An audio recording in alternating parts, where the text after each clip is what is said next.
with Raw, with SmackDown being live. Yeah, definitely. Mad Dog Matt Denton. From what I saw, a lot of good stuff this week. WWE did not completely screw the pooch on this one, and I'm happy for them. Well, knowing the fact that we had the pay-per-view Sunday, you had Raw Monday, a live Super SmackDown on Tuesday. I have to ask this question that's been bugging me ever since halfway through SmackDown on Tuesday. Did WWE make a huge mistake by dissolving the roster split based on the factor of what the television programming and the faces that we saw this week? Mabo. Dude, they've been crossing shows for what, a year, 2 years now? What does it matter anymore? Okay. Wick? I told you Wednesday, no, they don't. That just means that they need to have more matches. Absolutely, they need to keep it as it is, and don't make the fans seem like they're complete retards, like it's ran like two different brands, because it is not. Okay. Denton? I can definitely agree. More matches, less filler. The only problem is, and from my perspective, you're seeing the same faces every damn night. Granted, and we had this discussion earlier this week over on TBD.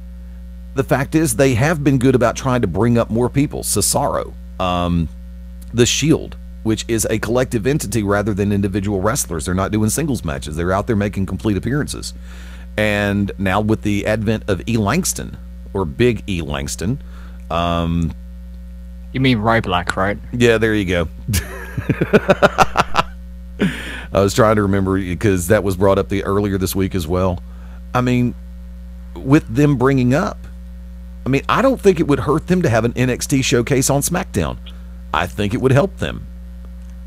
But by the same... Certainly wouldn't harm the talent, because they're not working in front of, 200 people in Full Sail University. They're working in front of the crowds that WWE want them to work in front of. Yeah, and it sometimes would work better just to go and put them directly onto television.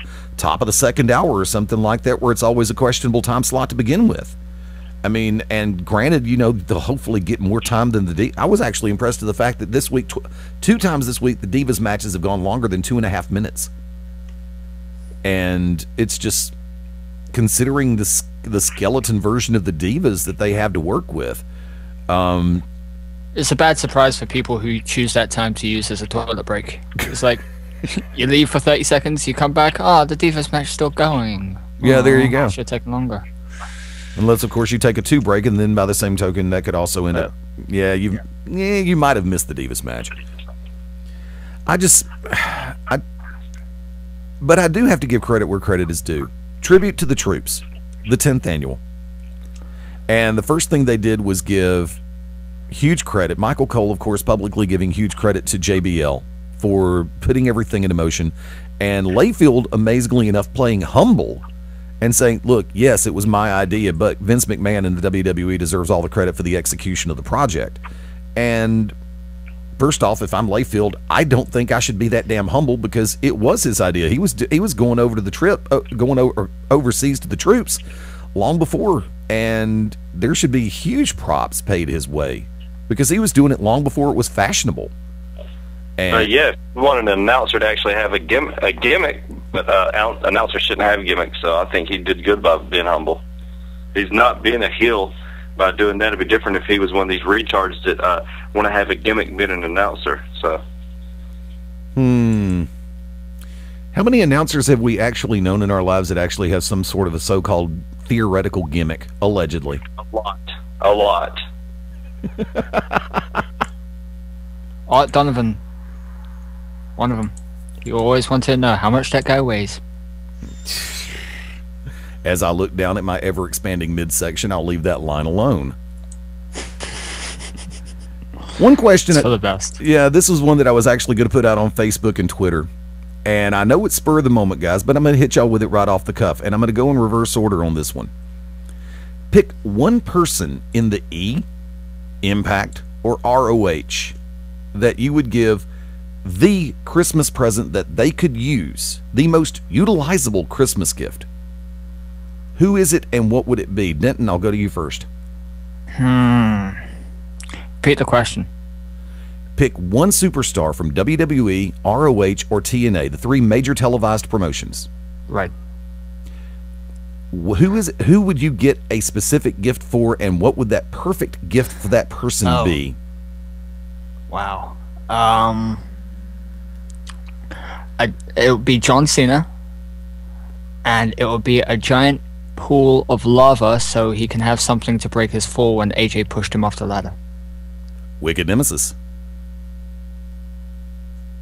Man, I have no idea. Usually when I ask a weekly question, I usually let you guys know ahead of time, and it's put out there, so I don't spring. So I have no idea. I guess a gun for Paul Lee to shoot himself in the head and commit suicide, probably.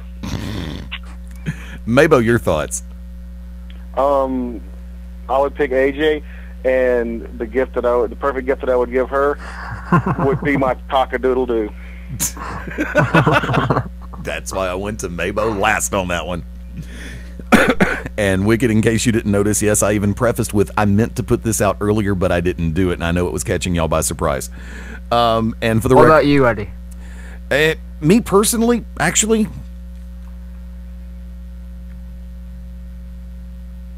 I would give Hulk Hogan another chance at a DNA test. And if Mabo, I love the idea that you picked AJ and your cock-a-doodle-doo, but by the same token, considering the fact that she's now kissed 5 different guys over the course of 1 calendar year, I think I'd give her a free pass to a clinic to make sure that she doesn't have mono. Dude, I don't care. I don't care if she's got the high five. If I could slam that ham, I freaking would. Whoa. And Wicked, for the record, the person that you picked is nowhere near being on national television, so we're having to disqualify that answer. I'm sorry, cough button didn't work. And I have to ask, and I was gonna wait till a little bit later in the show. Mabo, how much of the situation that Wicked just discussed about a certain person did you hear about over the course of the week? Just what the sad little children of certain fan pages on Facebook, who are about as mature as a group of 4-year-olds. Honestly, every one of them's pathetic, and I hope they're listening too. It's like, seriously, grow up. But I mean, just probably I've heard what Wicked has had to say, and other people, have commented on that happened in the locker room, and then the story out of his camp, that he tossed Wicked through a table or something. I don't know, whatever. I mean, I usually have a tendency to go with the people who don't have giant cutouts of themselves, and they sell for like $50-something plus shipping and handling.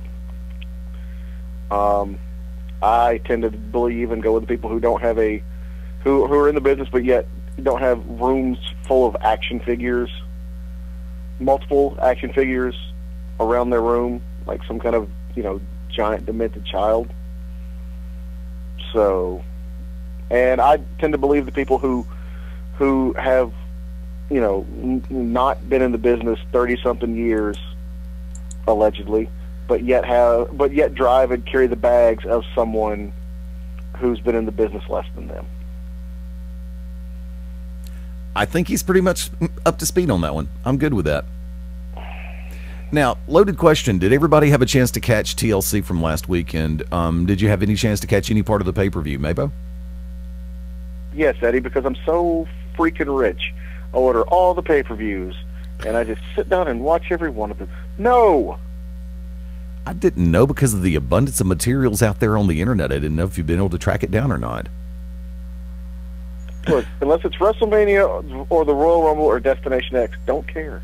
Which, by the same token, we may have a nice little clue in as far as Royal Rumble goes. So I will keep everybody posted on that one. We're working on the logistics of taking it on the road to a little bit north of where you are and a little bit west of where Wicked is, and a lot north of where I am. Let's just say Thursdays, and I'll leave it at that. Wicked, how much of the pay-per-view did you catch? Absolutely none. I saw enough clips to understand what was going on. They put over the Shield, over Ryback and Cena, so that's good enough. Denton?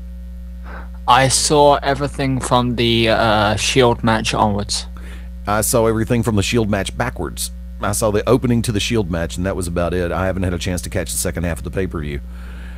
I sat back, and I've said this for the duration of the week. That match in and of itself, Shield, Ryback, Kane, D-Bry, worth the cost of the pay-per-view in and of itself, because they had so many different, and I like the way that they're putting the Shield into play as far as letting them do the gang style, the overall tactic base that they're using. And I think that was the best way that they could handle the trio, especially considering you got two powerhouses in there, such as Ryback and Kane, and a great technical, or I'll use the word technico, in Daniel Bryan. And I think that they did that. I'm just wondering if Seth Rollins might have actually cracked his head on that fall, because the way he came down, and I know that, there's an art form in play more than anything else to being able to take a fall like that. But considering the fact that his head nailed the edge of that second table, the first thing popped in my head is, ow, split or concussion. And they've not made any kind of reference to it whatsoever. So I think he may have dodged a major bullet on that one. I know if it'd been me, I'd probably be in a hospital for a week. But that's because I don't do that crap. Not for the last 15 plus years. I'm good where I am. I'm okay. Good. Put me in a sleeper hold every once in a while. Hit me with a chair. I'm good. It's just been it's been a good week. I'm just really of the ilk where when I made the reference to the roster split, WWE had this big thing, and then don't forget Tribute to the Troops on Wednesday, where you see primarily the same faces. And granted, yes, they're doing a good job of bringing up people little by little and bringing back people off injury. Now, Wicked, Mabo, Denton, y'all watch Twitter a little bit more heavily than I do. And Mabo, I'll go to you first. In the times that you were able to see Twitter this week, how many times was Cody's mustache actually trending that you saw? I don't ever recall seeing it trending. I know that it was a topic of discussion and there were chants for it, but I never saw, actual tweets. Wicked, did you see any? Of trending topics? No, I don't follow the trending topics. I follow what people that I follow through my phone say, and that's about it. I don't know anything about those trending topics. Half the time they lie about them anyway, so it's all propaganda. There you go, Denton. I've been largely away from Twitter this week, so I've seen nothing. Yeah, I know. You don't respond to DMs either. Yeah. This isn't a new fact. There you go. No, because, okay, I mean, I have Twitter on my phone for Fast Eddie Lane and for Beyond Ringside, as well as two other accounts, and I don't really get a chance to see the trending topics that are coming up. So, I know that when it comes down and everything is said and done, sure, that there's some stuff that they're going to embellish. If 10 people are talking about it, hey, it's trending now on Twitter. And normally you can get away with stuff like that because you can see a trend developing even though it's not featured on the left-hand side of the screen. I just, because, like I said, I stay on Twitter mobile more than I do anything else, so I'll see stuff because of who I follow and the fact that I do try to make it a point to see what they're doing. Just find out, because I know that y'all are normally on top of more stuff on Twitter than I am. So I get a chance to see, some of the stuff that Mabo's talking about and Wicked and Denton that y'all are talking about. And every once in a while, I'll get a chance to pop in a one-liner or something like that. It's just, I don't get a chance to see it as much. It's kind of like with Facebook. It seems like the Facebook mobile timeline that I get is completely different than what I see on my desktop. So it's like, okay, what's really happening out there in the real world? Tell you what, we're gonna take that top of the hour break a little bit early. Hang with us, and let me come over here to this. Yes. And I'll say we'll be back in 5 right here on Beyond Ringside Live. Hang tight. Who? Me in the future. I save a little money from every paycheck for Dave 2037 so he can buy anti-gravity boots or a hologram Doberman. What are you getting Steve 2037? Steve 2037 will be just fine. Well, okay, but don't expect to borrow my anti-gravity boots. Save something for the future. Put away a few bucks, feel like $1,000,000. For free ways to save, go to feedthepig.org. That's feedthepig.org. This message brought to you by the American Institute of Certified Public Accountants and the Ad Council. This is Awesome Austin Creed, the smartest man in this industry called pro wrestling, the valedictorian of this business. You are locked in to Beyond Ringside. While cutting molding with a 12-inch dual compound miter saw, while holding a newborn baby in your arms, when face-to-face with a congregation of alligators, with the ball in your hands and the entire freaking season on the line. There are a million places you'd never consider texting, so why would you do it while driving? NASCAR driver Casey Kane here, asking you to please stop the text, and together we can stop the wrecks. Brought to you by the Ad Council and the National Highway Traffic Safety Administration. Get the message at stoptextstopwrecks.org. This is Gabe Sapolsky from Dragon Gate USA and Evolve Pro Wrestling, and you're locked into Beyond Ringside. Hey, what's up? Holla at your boy. XOXOXO. You getting these texts? Question mark. Where are you? What are you doing? OMG, you are making me mad. You better text me back. I'm waiting outside your house. Relentless, aggressive texting is like sending an angry robot to deliver your message. When does the robot become dangerous? Let us know at that'snotcool.com. That'snotcool.com. Brought to you by the Ad Council. This is Jim Cornette. You are locked into the show of all time, Beyond Ringside. Remember when your neighbor found us naked in the car, and the time some outdoor action got us kicked out of the park, getting frisky in the dark. I gave your eye a poke. Think the dog is in the bed too. I smell smoke. You and me, we never give up. You and me, we never ever ever give up.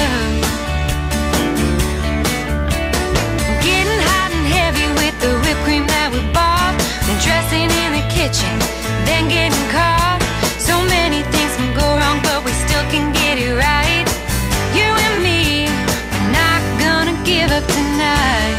You didn't give up on sex. Don't give up on birth control either. There are more methods than you think. Visit bedsider.org to compare all the choices and put the bogus myths to bed at bedsider.org. Brought to you by Bedsider and the Ad Council. Bedsider.org. I'm Paul Ellering, and you're locked into Beyond the Ringside. Let me try. Okay, just remember what I showed you. Yep, there was a bunny who had one big ear and another big ear. They looped-a-looped, made a bow, and the bunny hopped away. I did it! Oh, good job, kiddo. Now let's tie your other shoe. The smallest moments can have the biggest impact on a child's life. Take time to be a dad today. Learn more at 1-877-4DAD-411 or visit fatherhood.gov. Brought to you by the U.S. Department of Health and Human Services and the Ad Council. Listen up, this is the NWA North American Heavyweight Champion, the Temptation Sean Tempers, and right now, you are locked in with Beyond Ringside. Hello, my name is Jeffrey, but people in this town call me Maniac.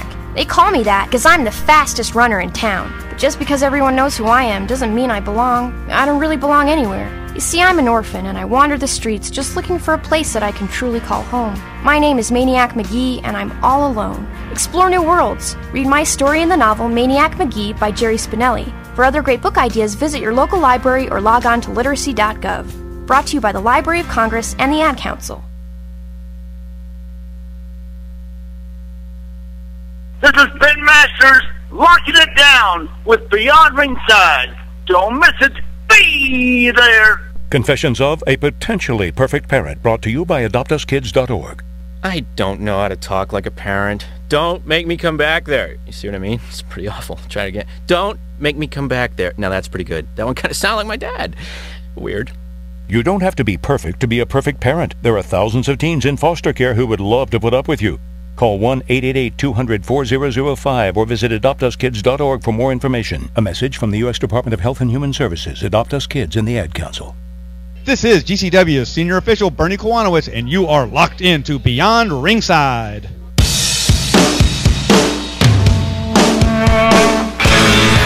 Hi, this is Joe Perry and Steven Tyler of Aerosmith for Red. You know, it's okay to rock and roll and party down. Just don't get in that 2,000-pound bullet when you're done and cocked. And please don't drink and drive. I'm the one that jaded you. A reminder that friends don't let friends drive drunk. A public service message brought to you by the Ad Council, U.S. Department of Transportation, National Association of Broadcasters, and RAD.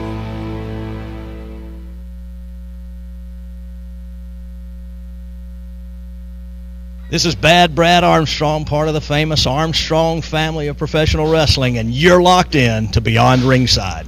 You must be your fairy godmother. Yes.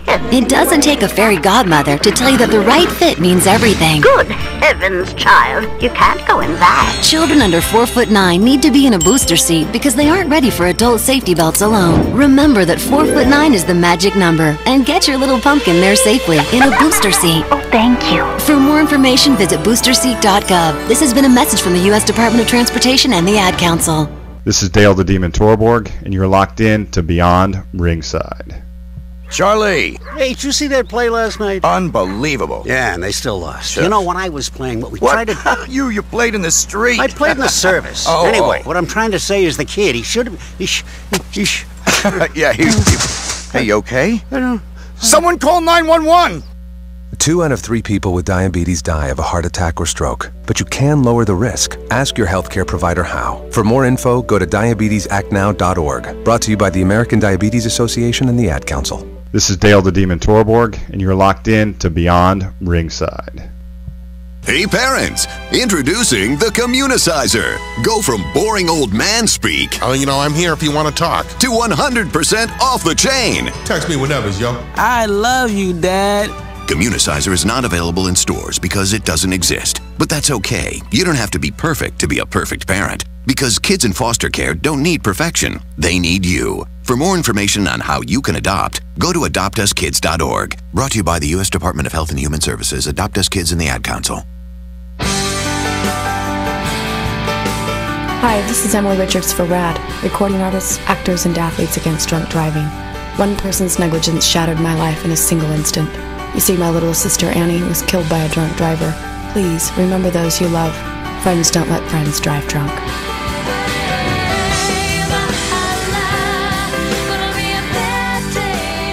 A public service announcement brought to you by the U.S. Department of Transportation, RAD, the National Association of Broadcasters, and the Ad Council.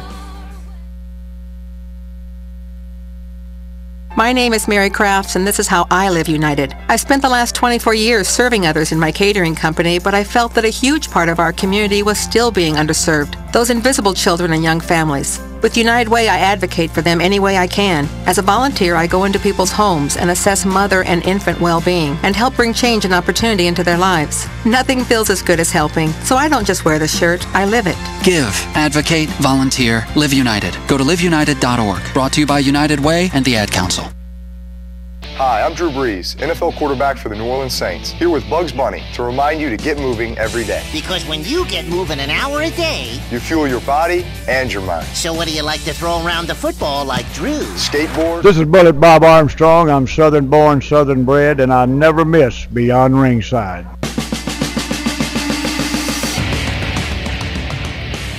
Welcome to the original rock and wrestling radio show. Welcome to Beyond Ringside, your source for wrestling, MMA, and boxing in the Southeast. To contact the Ringside Roundtable of Beyond Ringside, email them at beyondringside@gmail.com. And now, your host for Beyond Ringside, the man, no myth, all legend, Fast Eddie Lane. Want to say greetings, good evening, welcome back. Just after the top of the hour, live on a Sunday night. Fast Eddie Lane behind the control panel. Mike Macaroni, thank you for the intro. Always a pleasure. Like to welcome in tag team partners Mark Mabo Bowman. All fact. Like to welcome in tag team partner the Wicked Nemesis. Happy Kwanzaa. And like to welcome in extended family member Mad Dog Matt Denton. What's up, buddy? No. This isn't Matt Denton. This is Bane. You have merely adopted the radio show. I was born to it. I was molded by it. You know the rest. I know what you're trying. Perhaps you're asking yourself why you would shoot a man before throwing him out of the plane. Nobody cared who I was until I put on the mask. I know when what you're... Beyond Ringside is in ashes, then you have my permission to die. No, you have my permission to die, ballsack.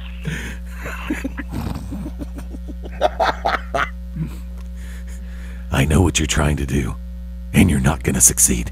Why? What are you going to do to stop me?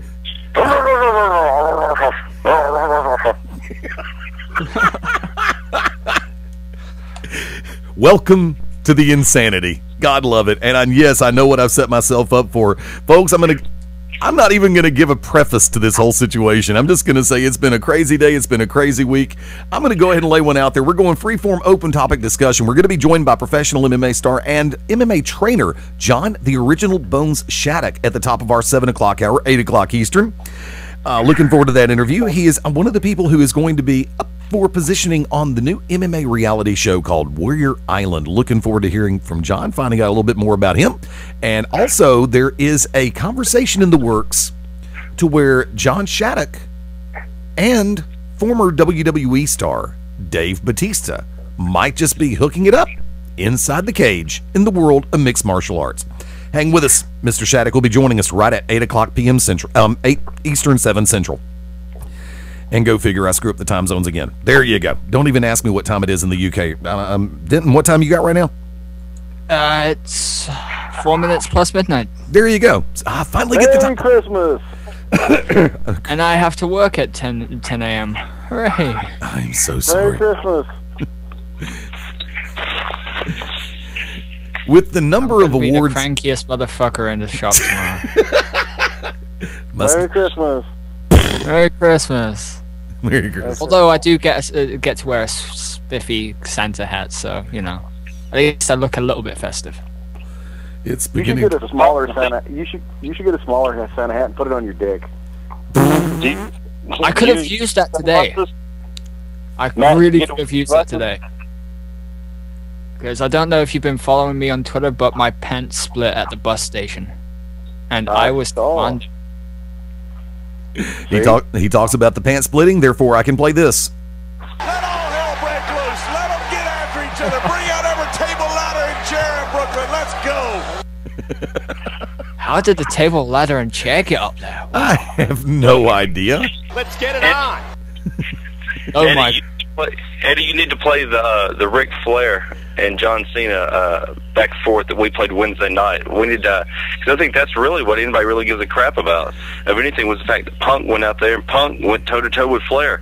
Flair's very used to being given the promo and being able to get the top, but Cena kept undercutting him every time. Flair would try to say something, Punk would undercut him. Do you still have that audio clip? I mean, there's so many things going through my head right now. I got paid. Did you want to know what time it is? There's about... Is it beta time? No, God. To which I can say... It's absolutely atrocious. Let's go ahead and take point on this one for the record. You were talking about... Wicked brought up Ric Flair. The return of Ric Flair to WWE programming this week. And... Boy. Say what? To the real Nature Boy. There you go. Ladies and gentlemen, please welcome back to the WWE, the presenter for Superstar of the Year, the Nature Boy, Ric Flair!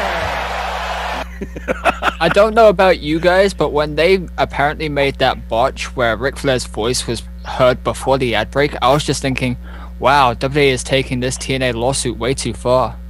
Yes. Hear the voice, but don't see the man. Really? It could have been Jay Lethal for all we knew. But that was the thing is, I think had they not botched right before the commercial break and played the voice, I think they would have got a bigger, quote-unquote, pop out of it. To me, I was more impressed that Tommy Dreamer was there in his House of Hardcore shirt with the upcoming pay-per-view televised all in the back of it. Yeah, I mean... And it actually said, well, I'm not going to say, I know you gave us, it actually said F*CK on that shirt, too. That's what was great. And they let it go. Yeah, they did let it go. Oh, they didn't let it go. They gave him a massive receipt. Have you seen his face recently? No. Oh, God, yeah, where the Shield beat the living... Oh, my God. His face is it's more bloated than frickin' Nature Boy Paulie. He looks like the guy from Mask. So they he really does. He looks like Rocky Dennis. That's it. Kind of like Dusty Rhodes after a 4 Horsemen attack, huh? He got a bicycle. Listen to me. Did they shoot on him or did they stiff him? There's total difference. Did they stiff him? Is that what it is? I think, yeah. I think they stiffed him. Oh, well, that's good. Well, then that's good for business. He's an old sure I'm pretty sure it was Dean Ambrose who did it too, because if you watch back, Dean Ambrose kicked the living effing shit out of him. Like, with the tip of his toe, not with the flat of his boot. I hate that. I cannot stand it when people, I see that all the time, guys lead with their tip of the toes. Trevor Eon of Full Throttle has one of the best kicks, and that's because he does it safe. He hits you, with the flat part. And people don't understand. So, well, he's sure being kicked in the face. I tell you what, you let somebody take the tip of their boot and kick you with it, and then somebody hits you, with the flat part of their foot. It's total difference. So, if they stiff him, that's one thing. I think that's awesome. It brings a little bit of credibility to those guys. I think Roman Reigns is going to have to rip somebody's head off and crap down their neck because he is just atrocious in the ring, and he needs. And to he's atrocious on the mic too. Yes, sir. Sounds like you don't know. It sounds like Harrison Ford. Mabo, do you have your Harrison Ford ready? Cut a promo. If you will, do Roman Reigns. Do Harrison Ford doing Roman Reigns. Harrison Ford, I've not heard Roman Reigns say more than 4 words. That's the whole time. You can't understand. All right, hold on. Let me see if I can do it. The shield for justice. Actually, wait, no, that has more charisma than Roman Reigns has in his whole body. Never mind.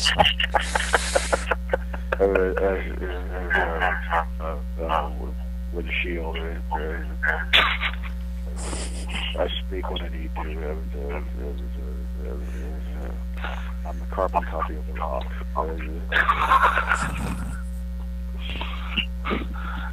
I didn't see that. But fair, it is the Rock's cousin, so you know. Tell me I did not just see that. Now I gotta ask this question. We were talking about Flair and Cena. We're talking about every situation going on. By the way, maybe I still love the Harrison Ford. It's funny as crap, and fine, it's funny as shit. There you go. I said it. Ha. But the one thing in particular, I'm sorry, I genuinely believe this was the biggest cop out in the last 5 years. Out of respect, the superstar of this year most certainly should be the greatest superstar of all time. The 2-time Hall of Fame Nature Boy Ric Flair. It is great to see you back where you belong. This, my friend, belongs to you. No, the hell it doesn't. It doesn't belong to Flair. It didn't belong to Cena. It belonged to CM Punk. The man held the damn title for the entire freaking year. And if it wasn't... Go ahead. No, I will tell you why John Cena handed over that trophy. It's because Ric Flair taught him all he needs to know about divorces and wrestling. And hey, when Ric Flair did his Hall of Fame speech, there was 2 people that he made sure to point out and talk about growing up before his eyes: Triple H and John Cena. John Cena did not need to be Superstar of the Year. As I said Wednesday night, it is CM Punk. Plain and simple. I love the fact that JBL was like, how can he not be? This entire year he was champion, and I love that. I'm glad that JBL has brought back some sense of intelligence, some sense of not really thumbing their nose at the fans as the WWE has that tendency to do. Yeah. But that was the clip I asked for 9 minutes ago, Eddie. That's the clip I wanted 9 minutes ago. Because John Cena, what John Cena does, John Cena keeps wanting to seem like he's gonna turn heel, and then he'll do something ultimately just babyface. You're like, I hate that guy, but why? Why do we hate John Cena? Because he's been forced down our throat, or is it because, or should we blame the business that nobody had enough charisma or work ethic to rise to the top, with the exception of CM Punk? There's a reason why Randy Orton's a piece of trash backstage, but yet he continuously gets all these pushes. Why? Because there was nobody. Cena carried professional wrestling. He made us all money. We had this conversation Wednesday night. No. Cena carried sports entertainment. You carried professional wrestling. I don't care. No. I don't carry professional wrestling. People like Phil Shatter, Tommy Mercer, O'Hagan, those guys carried it. But it all starts at the top. As much as we want to separate sports entertainment and wrestling, still, of all that you saw this year, almost every match with Daniel Bryan, almost every match with Antonio Cesaro, almost every match with Damian Sandow, almost definitely every match with CM Punk was a wrestling match. They were independent wrestling. You saw arm drags. You saw somebody working the arm, somebody working a body part. You would see hope, faults, double downs, etc., etc. They went away from that quote-unquote WWE style. The only thing is these guys know how to work a camera. John Cena is hated because he was pushed down our throats, I guess. He should not be. But for what it's worth, when he handed him that champion, when he handed him that Slammy, he turned around and walked straight out. He didn't hesitate. He didn't bow down to him. He didn't do all the stupid crap. He handed him that Slammy and turned around and walked off to the back and gave Ric Flair his moment to shine. And I love the fact, you could see that CM Punk went out there off the cuff, that was his own because of Paul Heyman's reactions. He was generally getting a reaction out of Paul Heyman. And he would go to say something to stop, and then it was good. That was what it should be about right there. And it's nice to know that Ric Flair didn't get the upper hand, because Ric Flair sometimes does. They kind of give him the promo. But, well, no. Oh, I'm sorry. You can't do that. The man on one leg went out there. And then to go out there and actually do something with Flair. And for Flair to, of course, get what he wanted and put the figure 4. But Flair has to know. It's a Rolex, not a Rolex. Rolex, whatever. Hold on, because it's right here. Did you want to know what time it is? But the diamonds on this Rolex make it kind of blocky for me.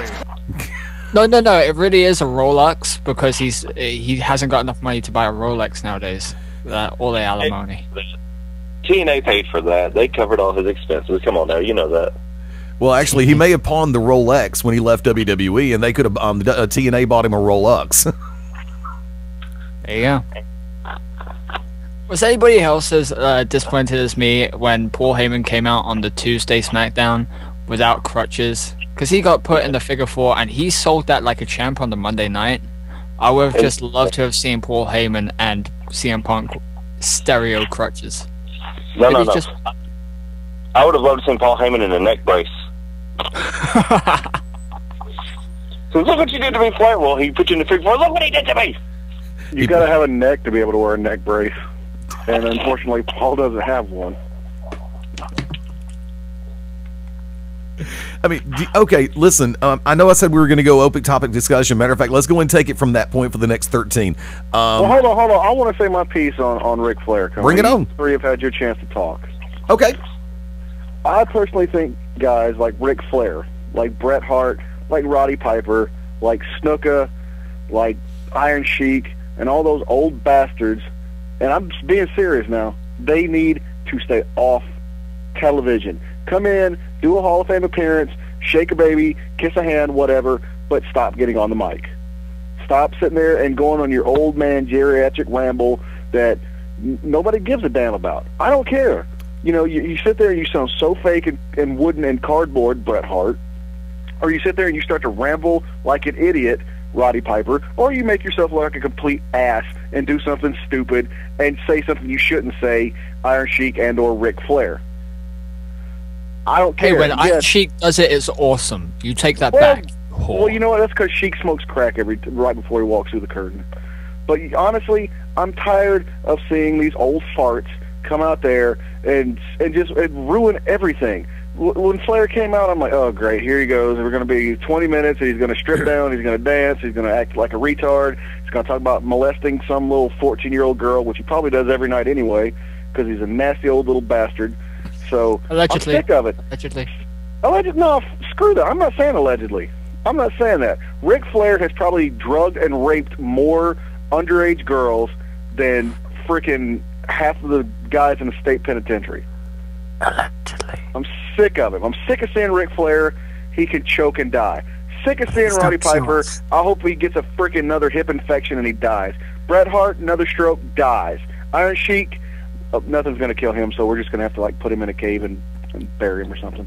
So honestly, all you old farts who ramble and rant and rave and come out there and take the spotlight away because you just can't give it up because you're old and pathetic and you need a paycheck because your 18 wives have left you, or the fact that you sit there and you're not making enough money going to these gymnasiums and trying to hawk your wares. And you know what? Honestly, nobody gives a crap. Nobody gives a crap. You know who gives a crap? You know who gives a crap? The marks in the locker room. That's who wants you there, you old pieces of trash. That's who want you there. I don't want you on my TV. I don't want you in my video games. I don't want to see you. I don't care. Go be old and die. And I'm dead serious when I say that. Are you talking about baggage of being my 2 Hall of Fame rings? Yeah, I see. Or baggage of being my 4 ex-wives?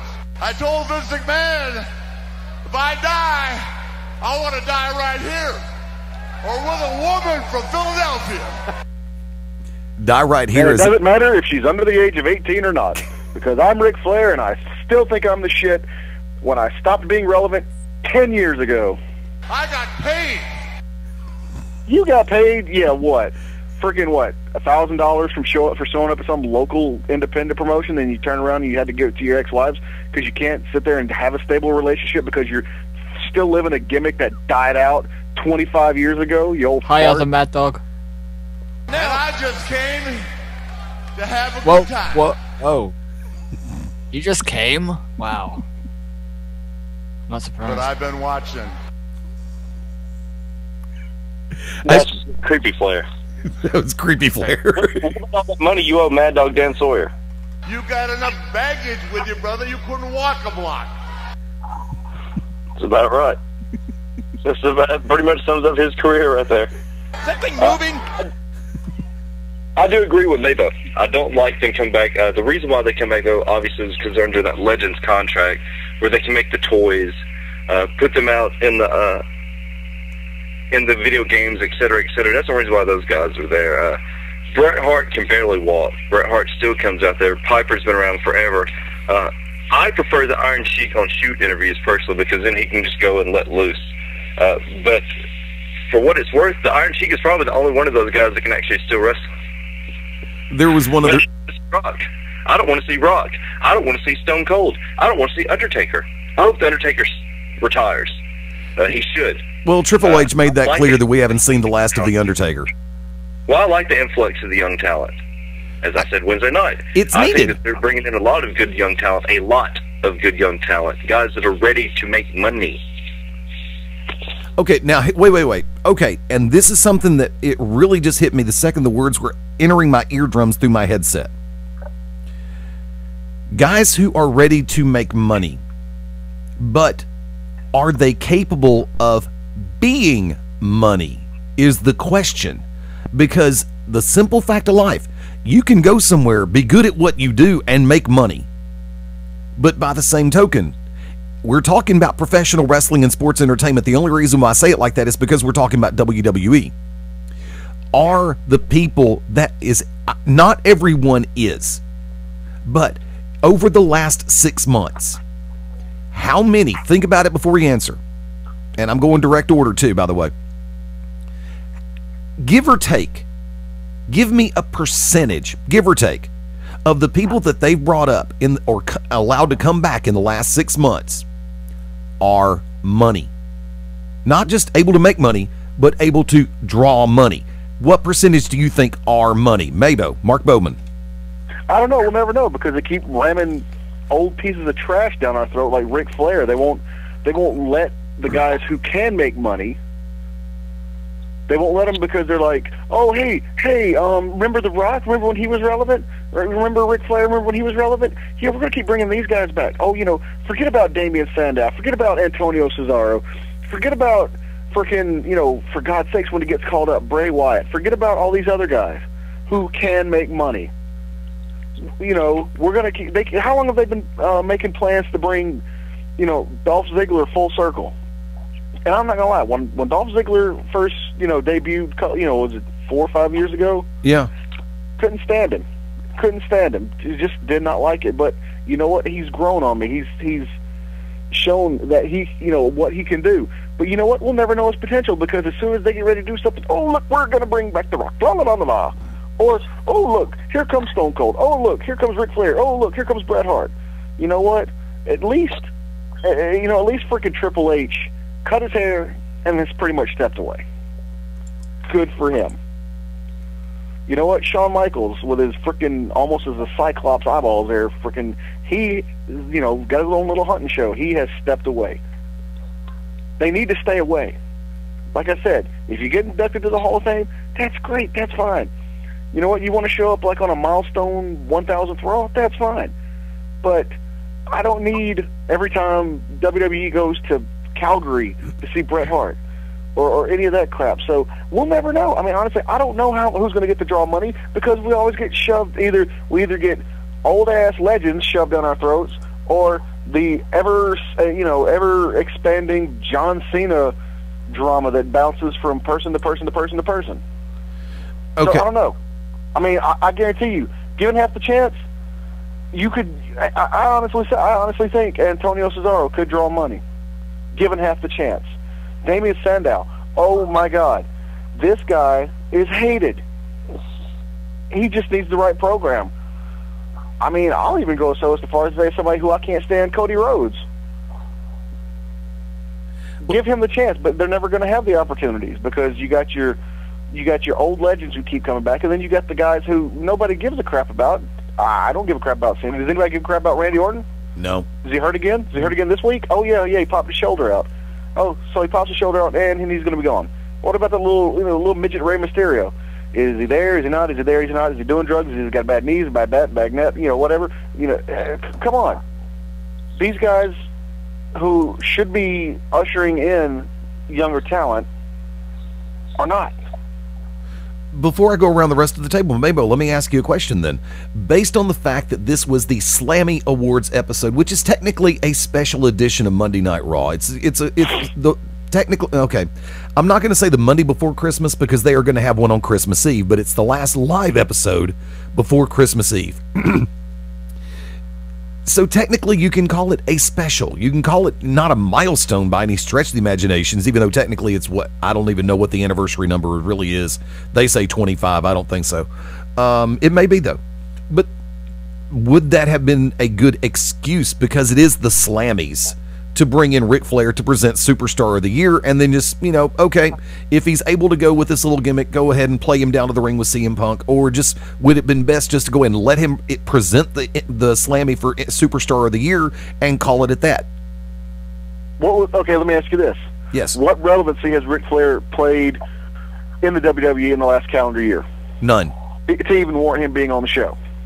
If he were to come out as presenter and presenter alone, I would have been perfect with that. Did anybody else? Was there any other legends? Did you see any other legends come out? No. Did you see any other than Triple H? Anybody else who, non-main roster people? Do presenter? No. Okay then. My point exactly. Why did Ric Flair have to be there? It would have meant more if he would have showed up in Charlotte. And I don't mean in his daughter, because I know he probably does that too, the sick freak. So, I ain't saying allegedly. That old bastard. I'm saying it for you. I'm saving your ass. He's covering our asses legally. Hey, he covered yours, but he ain't covering mine. Let WWE come after me. What are they going to take? Absolutely nothing? Go ahead. We're going to throw me in jail? Take your name. Okay. Go ahead, take my name. yourself to May-Bo instead of May_Bo. Go ahead. Go ahead. I don't care.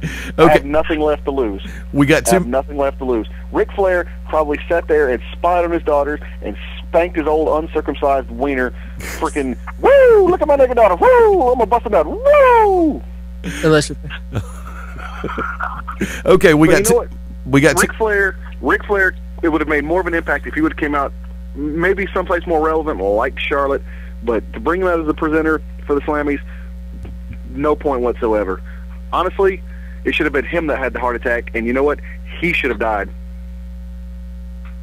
And the Nature Boy is back in town. And about 50% of the female population is not going to have herpes. There you go. All right, seriously, I'll take it to 2 minutes. I'll give Wicked, come on in. Your thoughts on the previous discussion. About Nature Boy giving people herpes? No. No, there's only one person out of everybody that's come out in the last 6 months to a year that can do anything, and he's actually been out before, and that's Ryback, when he skipped Sheffield, whatever. Right. Nobody's ready. None of those guys can make money right now. They shouldn't. If they were to come out and make money right now, you know what that would mean? the WWE dropped the ball. But you look at some of the talent's been in them the last 4 or 5 years. Cody Rhodes can make money. Dolph Ziggler can make money, obviously. Let's see. Kofi Kingston can make money. The Shield together can make money. Now, if you were to take them apart, they cannot. Daniel Bryan can make money, obviously WrestleMania. There's a few of those guys that have come in the last few years that can. Santino, for his comedy act, could not make money. Brodus Clay maybe could make money. But they've still got more guys coming up. Obviously, maybe we'll talk about, I'm waiting on Bray Wyatt to be called up as well. But there's some of those guys that have been in the last 4 or 5 years that can make money. Wade Barrett can make money. There's a few of them, and they have already. And Rey Mysterio is paving the way for people like Sin Cara. Hell, look at ADR. ADR's only been in the last few years. He's made a lot of money for WWE. True. Okay, real quick, Matt Denton, your thoughts? Percentage of people allegedly. Allegedly. So you need to know, allegedly. Allegedly, the percentage of people that WWE's brought up in the last 6 months, so to speak, that can draw money. Allegedly percent. Allegedly percent. Congratulations! You win the Idiot of the Day award. See, I would say what? I'm welcome. Probably 1%. Out of all the people. Welcome. Yes, I am welcome. Thank you. No, but seriously, I mean, okay, tell you what, let's go and take the bottom of the hour break. Folks, we'll be back in 4.5 right here on Beyond Ringside Live. Hang tight. When planning your next party or special event, insist on the best. Full Range Entertainment is a professional entertainment company providing a full range of services. From professional disc jockeys and MCs to catering and photography, when the details of your special day must be perfect, call us first. Wedding receptions, corporate parties, school functions, birthday celebrations, and more.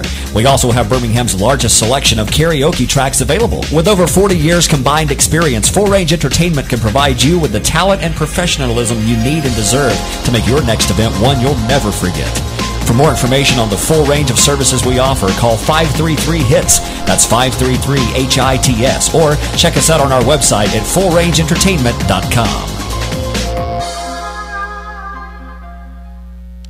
Chris, you're not acting like a grown-up in our relationship. Am too. There's your comic book collection, the race car bed. I'm young at heart, but I put money into my 401k every paycheck. I'm taking control over my financial life, and that feels pretty grown-up to me. Put away a few bucks, feel like $1 million. For free ideas and easy ways to save, go to feedthepig.org. That's feedthepig.org. Are those footy pajamas? This message brought to you by the American Institute of Certified Public Accountants and the Ad Council. The odds of becoming a signed artist and having 3 #1 albums? 1 in 100 million. The odds of going on to win 6 Grammy Awards? 1 in 1.4 million. The odds of this performer having a child diagnosed with autism? 1 in 110. I'm Toni Braxton, and I encourage you to learn the signs of autism at autismspeaks.org. Autism Speaks. It's time to listen. Brought to you by Autism Speaks and the Ad Council. It is with sound mind and body that I, James Fredericks III, after fighting with all direct family members for decades, leave my entire fortune of $32 million to the one friend I had in the end, the package delivery guy, Matt Songer. Woohoo! Yeah! I had a feeling about this. I'm rich! Oh, this cannot be happening. Actually, it's not happening. What? And it never will. I don't get it. There aren't even people here. That's just one of those murmuring sound effects. Seriously? Listen, if you want to have money in your future, don't rely on luck. Put $10 away each month. Cook once in a while instead of eating out. Okay. Pay down your high-interest credit card. Right. Small changes today, big bucks tomorrow. So, no inheritance? No. Go to feedthepig.org for more free ideas. Feedthepig.org. This message brought to you by the American Institute of Certified Public Accountants and the Ad Council. And just to be clear, no inheritance, right? 8. I deliver your Sunday paper every week. 7. We work on the same floor. 1 in 8 Americans is struggling with hunger. 6. Our kids walk to school together every day, including millions of children and seniors. 5. We chat in the elevator at work sometimes. 4. I'm your cashier at the grocery store. Who's the 1 in 8 in your life that needs help? You can make a difference through Feeding America at feedingamerica.org/1 in 8. A public service announcement brought to you by Feeding America and the Ad Council. Hi, I'm Ryan Seacrest for RAD. Over 300 people in this country are killed every week by a drunk driver. That's the equivalent of 2 747 plane crashes every single week. And the problem isn't going away unless we all do our part to stop it. So if you see someone who's about to drive after drinking, get the keys. Don't leave it up to anyone else. Friends don't let friends drive drunk. A public service announcement brought to you by RAD, the National Association of Broadcasters, and the Ad Council. Most days go by without a whole lot of surprises. But what if a disaster strikes without warning? What if life, as you know it, has completely turned on its head? Would you be prepared? Before a disaster turns your family's world upside down, be ready. Get a kit. Make a plan. Be informed. Learn how at www.ready.gov. Brought to you by the Federal Emergency Management Agency and the Ad Council.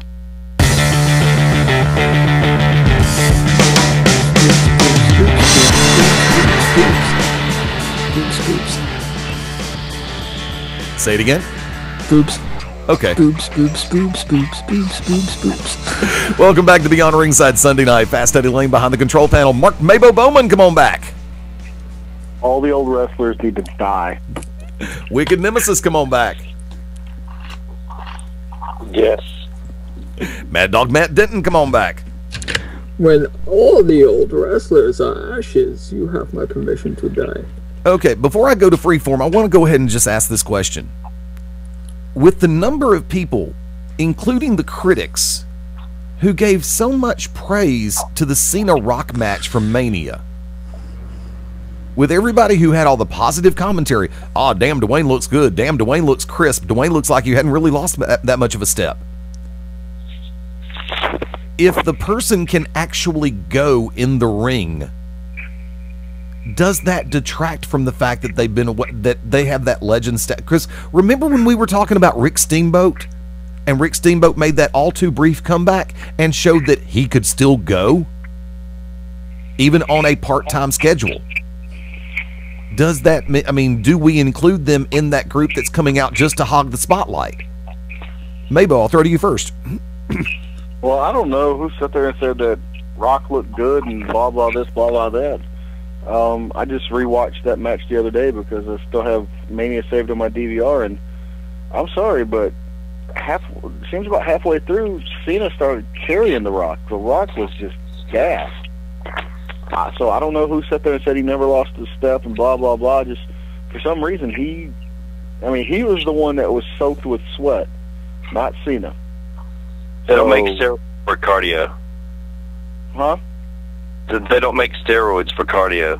Exactly. I mean, if you go and look, you know, like when they did the Survivor Series build-up, he wasn't in the ring that much. I mean, this was a match. This was an actual match. And for people to say, oh, it looks like he didn't lose a step or anything,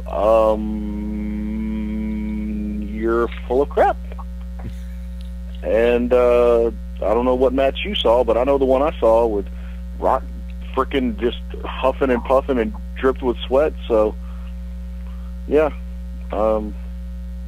pretty much. Then let's take it back over to the Rick Steamboat situation, because remember, especially Steamboat had a good series of matches, and then he had that grand send-off in that final match, and Steamboat still could go. I mean, granted, not at his 1986 pace, not at his 1991 pace, but by the same token, the guy still looked crisp in the ring. Everything from the arm drags to the drop kicks to everything else he was doing, he still showed. I mean, he showed that it's like, I stepped away. Why? I mean, do you include somebody like him in that particular run? You know what? I think Ricky Steamboat and Rock are two very different cases. Because when you see The Rock nowadays, it looks really overly choreographed. Like, Rock's always looked choreographed. Overly choreographed. It's obvious that he's been practicing that same routine for the past couple of months in preparation for one match. Right. Whereas Ricky the Dragon Steamboat, it looked like he didn't lose a step. Okay. Tell you what, I'm going to go ahead and leave it at that vantage point because we got 20 minutes left in the segment. John Bone, the original Bone Shattuck, will be joining us at the top of the hour. And I'm going to go ahead and take it freeform all the way across the board, guys. Whatever's on your mind, take it from this. Take it from there. Let's have some fun with it. Maybo, you're first on deck. All right. So for those who saw the tribute to the troops at the end, I can't say that. I mean, because it was a paycheck, and maybe they did it because it was a tribute to the troops, and they did it out of the kindness of their hearts and everything. But other than Santino, honestly, the Usos, primetime players, Yoshitatsu, Justin Gabriel, how much of complete asses do you think they felt like coming out dressed as reindeer, in the antlers, pulling a sleigh? I mean, come on. Seriously? Those are that's some top. That's talent right there. That is talent. And you had him pulling the sleigh. And I expected from Santino, comedy bit, no big deal. But for real, I just that bugged me. That it just bugged the hell out of me. Who do you throw to first? I don't give a damn. Okay, Wicked. Ladies and gentlemen, we've been discussing this entire year professional wrestling. Whether it be on the To Be Determined show, whether it be on To Be Determined, whether it was on Shoot Finish, whether it was beyond Ringside. But we had an opportunity to stand up on our soapboxes and preach to the heavens. We had an opportunity to go out and speak our piece. And it's because of guys like Maybo, guys like Matt Denton, guys like Corey, Knox, Spark Rage, if you will. Guys like that, for fans like that, for little Jim Diva, Ginger Michelle, Ninja Britches, iHeart Wrestling, AirSign, JRO3629 on Twitter, all of these people that listen to us on a consistent basis. Daryl B listened to GCW. I mean, actually, helped talk about GCW events. The man's never going to go to a GCW event, but yet he was talking about it. Wesley Pipes, and Matt can attest for this. The guy was on the road, and he would make sure that he listened to us religiously wherever he was when we were on Shoot Finish, To Be Determined, or the To Be Determined show. But yep, and he was a very staunch defender of us as well. Yes, he was. And, but they were fans. You guys were fans. Stan Grubb, you and I, and a few guys left PW247 and made TNT-radio.net. We went over there and we did what we had to do. And with the exception of Joey Image, we had... sorry, don't sully this radio show with that guy's name. Come on. With the exception of that, I mean, we had some great times on there, but still, the fans were the ones that started that, and Tasha and I went along with it. We were able to go up and were able to speak our minds, able to cuss, and have a pretty senseless, raging experience. But we were able to educate. Same thing here. We're a little more tight-lipped and more proper here on Beyond Ringside, as it should be. But still, the fans went out, and for everybody, for 2012, from the Merchants of Death, from Come Like a Bomb Pandora, to the Unlucky Charms, we want to thank everybody that came out to all the events. From January to this year, I mean, we saw some great matches. There have been some great matches on WWE. There have been some real wrestling matches on national TV. TNA had one of their better years, better than they did last year. WWE brought back wrestling. Triple H let some guys go. They had managers there for a little bit. Abraham Washington's stupid ass messed that up. The NWA having complete turnaround, just gutting everybody, kicking out Bill Behrens, Bob Trowbridge, etc., just everybody gone. With NWA being dropped left and right, with the controversy that's going on right now with Casey Carlisle, still, the fans were there. Fans went out and supported wrestling. And it was a hell of a year. People were scared that December 21st is going to be the end of civilization. We talked about it on this radio show. That was not. It's the end of a cycle. Totally different. Through the London riots, fans were there. What was it, Livewire? Or was it Shoot Finish that you broadcast, Matt? I think it was No Shit, Just Shoot. No Shit, Just Shoot. There you go, right there. I mean, it was there. But still, there were fans. So to all the fans out there, thank you for making this one of the best years of wrestling. Professional wrestling. Professional wrestling. And to all the idiots out there, to all the sheeple out there that went out and did what they had to do, and they know who they are. There's 5 or 6 people right now that's names popped in my mind, that just went out and stole Q-Ball Carmichael's rants and raves and posted them as their own. For those that wanted to act like they were better and that they knew, they wanted to talk crap to the NWA Women's World Champion. To those that wanted to run down their promotions.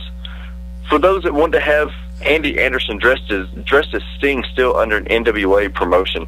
How stupid is that? But there were fans there. For all the fans out there, we want to say thank you. But it's nothing compared to what 2013 is going to happen. I'm telling you guys right now, the WWE is going places.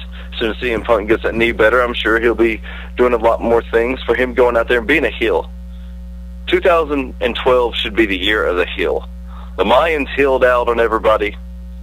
I definitely healed out, setting riots when I wasn't even there. CM Punk bringing back the true heel. The Shield going out and being the righteous heels, which we haven't seen in some time. For John Cena going heel against The Rock at WrestleMania. For him showing that little bit of thugonomics when he did. For all of those, for Kevin Steen's fat ass for going out there and still being a bad guy, even though he shouldn't be the Ring of Honor champion.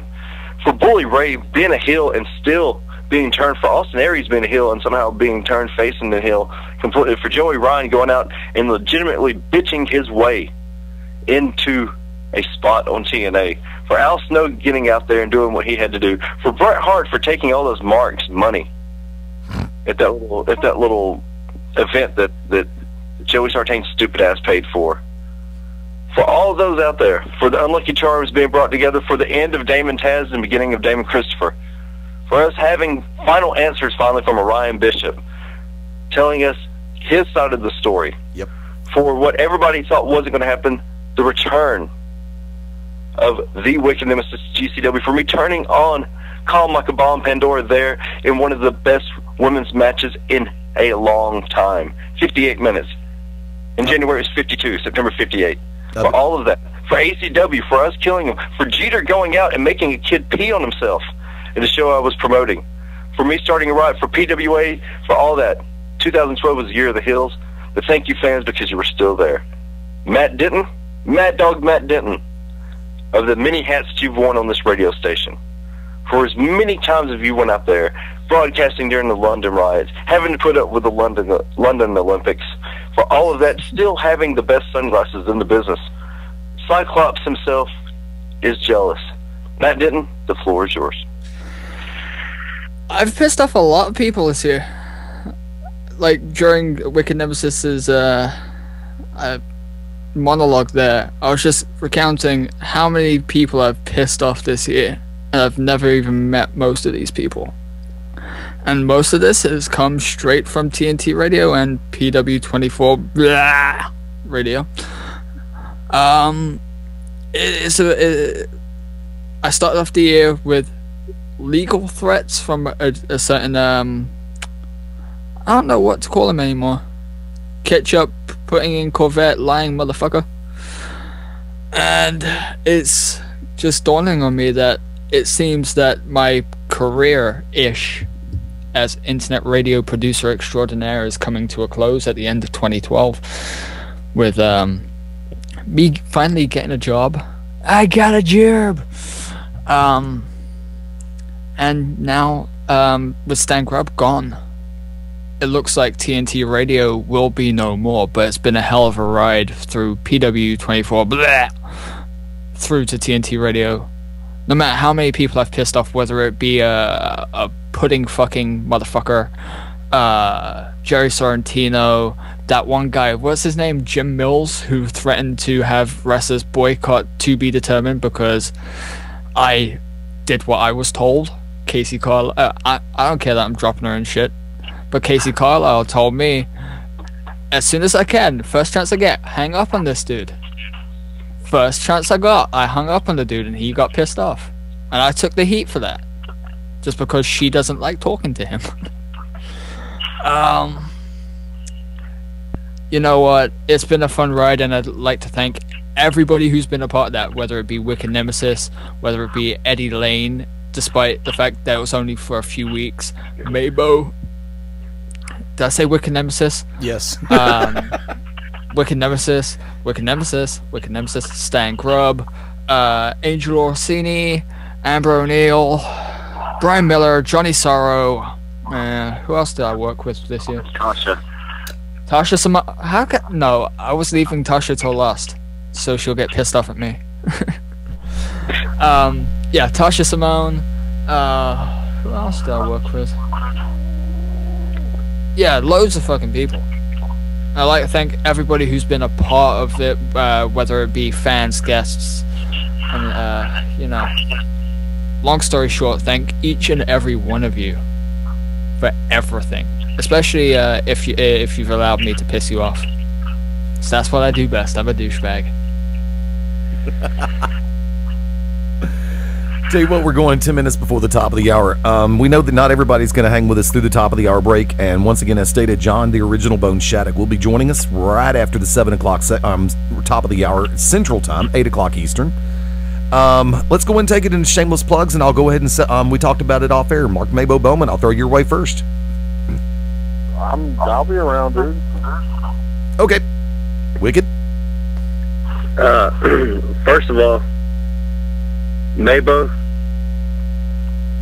tell me that Hollywood Babylon has not been great lately, has it not? Oh, it's been wonderful. It's been wonderful. Everybody go out and check out Smodcast for Hollywood Babylon.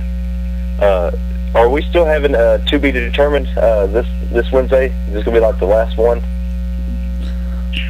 Would you want to do it on Christmas? Day after. It's the day after. Is it the day after? Oh, yeah. Right. Actually, you know what? I can show up for that because I don't work the Thursday, so I can show up on the Wednesday. Yes.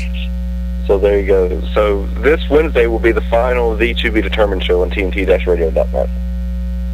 But never fear, it won't die. I will be buying domains for each of the shows from TNT Radio, so it will live on.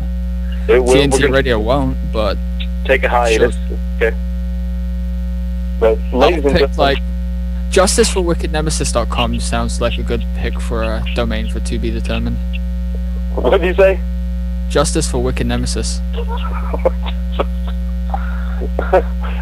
want to tell you guys this. Thank you all, for real. You can follow me at Wicked Nemesis on Twitter. Unlucky Charms and Wicked Nemesis and Merchants of Death all have Facebook fan pages. The YouTube has been very active as of late, as everybody knows. I know I've lost a lot of followers. Between my gun control talk and my YouTube uploads, it seems that I've lost some followers on Twitter, which that's fine. If you don't want to follow me, that is quite all right. For those that are checking out the YouTube pages, myself, I know that Beyond Ringside has one, and also the To Be Determined show has two for right now, right? Yes, we have two, yes. We have two videos. Not including all the ones that I've been stripping down from past archives. The ones that Eddie's been archiving, the one that you archived. Eddie's been streaming the Ustream, and he'll upload it to YouTube, and I just strip it down because for some reason my YouTube pages my views always got 40 or 50. Like I have videos of Eddie talking about stuff, and it has what 60, 70 views, and Eddie's had 2. I don't know how. Congratulations, but, hey, Eddie. Not a problem. The views. Now y'all know I'm megalomaniac. I'm a megalomaniac, and I like for everybody to talk about me, whether it's good or bad. So I appreciate the stroke of the ego when people go up and you see those videos. But for what it's worth to everyone, thank you. If you don't want to follow me, you follow any of these guys. This is a hell of a round table, and you will see everything from Mabo's rants and raves to Matt Denton and Cranky Dent to Fast Eddie Lane being political to Fast Eddie Lane every once in a while, dropping the F-bomb on the To Be Determined show, which was great. I did that once. But remember, I do have a Charlie Chaplin mustache, so you better watch out what you get from me. Eddie? Real quick, Matt Denton, shameless plugs. You can follow me on Twitter at Words from Prism. Find me at my own website, FromPrism.com. Yeah, that's where you gotta find me from now on, with TNT Radio gone. I might shed a tear. Just a one, though. Well, for what it's worth, and on a for-the-record basis, the door's always open. You're more than welcome to join us here on BR.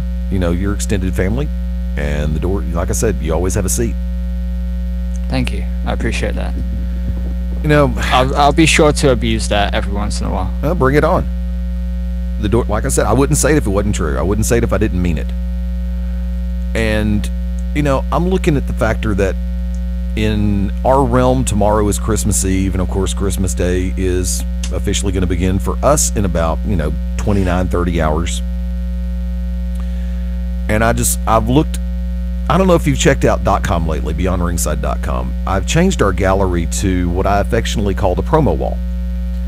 And I've gone back and I've had to recreate some of the posters for interviews that we have done going back. And I'm still trying to find older episodes. There is still a terabyte hard drive that bit the dust with a year's worth of material. And a ton of it, I don't know what happened during that year. I've been dealing with short-term and long-term memory loss. Hey, guess what? I'm developing Alzheimer's. So, I think one of them was my first appearance, too, because I went back and looked, and I still haven't found my first appearance. I've seen one from 2010. I think I still have that on mini disc, and I've got to go through those. Because, Mabo, you remember I used to record the mini disc when we were doing the Fox and Hound episodes. I want that one, because Mabo was, man, we had fun that night. And Bishop actually started talking towards the end, but yes, I really would like to have that. But thank you guys for that, too, by the way. Not a problem. Look, I genuinely appreciate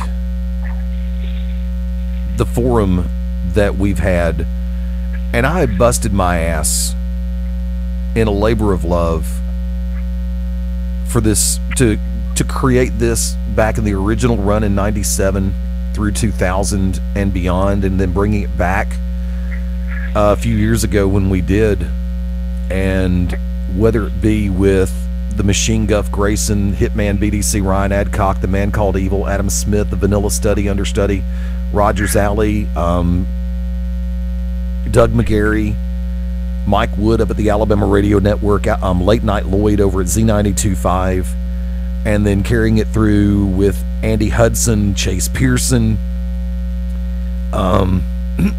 David Smith, Tom Canterbury, Justin Rosenberg, Kurt Bloom, Barefoot James out of Houston, and then to the current incarnation where it's been Brooks Logan, then Paul Wells, and Mark Bowman, Wicked Nemesis. And we've had special appearances from Matt Denton, Mark James, Stan Grubb. This has been a hell of a ride. And God willing, it's just getting started. And I know there's names that I've forgotten, and I'm really sorry if I did. I don't try to forget. I really don't. There's only 2 people in this world that I've genuinely tried to forget. And the bitches keep showing Joey up. Image. I don't know Joey, so I can't say that. But I just want to say this. I mean, if I had one Christmas wish that could be guaranteed, I would wish for, right now, in particular, with all due respect, I wish that Mark Bowman and Wicked Nemesis could have won that nice little Powerball from a few months back. Because if there's anybody in this world who deserves $1 million+ right now, it's Mabo and Wicked. I wish we were X-Men in Days of the Future Past. That's what I want. There you go. Hey, I wish we were in Black as Night right now. That way Wicked could have his black Green Lantern ring, and Mabo could have the color that he wanted to pick from, because I can never remember which color that he said he wanted to pick that day. Pink. No. Pink. Oh, I look good in a crystal pink sparkly thong. Star Sapphire Mabo. Oh, God. I think I just vomited in my mouth. I think I just had a mental image of Mabo in a crystalline, sparkling pink thong. Shoot me, you son of a bitch. I think Mabo more of a Indigo tribe, though. There you go. We'll go with that. We'll go with that. Knock. Now, you heard me make the reference. Also, I can't forget Mike Grogan, Benny James, Jimmy Anderson, who've come in and sat in on the show every once in a while. And we've been working to, there's a couple people we've been talking to about coming on board on an every once in a while basis.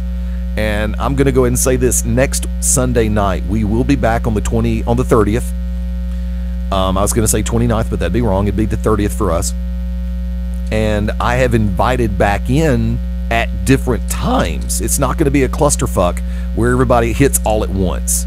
So I'm inviting everybody to come back in at different points for their high spots and the low moments of calendar year 2012. That was the year that was. So definitely keep your eyes and ears open on BeyondRingside.com, our Facebook fan page, Beyond Ringside Live, Facebook.com/Beyond Ringside Live, the Twitter feed at Beyond Ringside. Because like I said, God willing, this is only just the beginning. Folks, we're headed to our top of the hour break.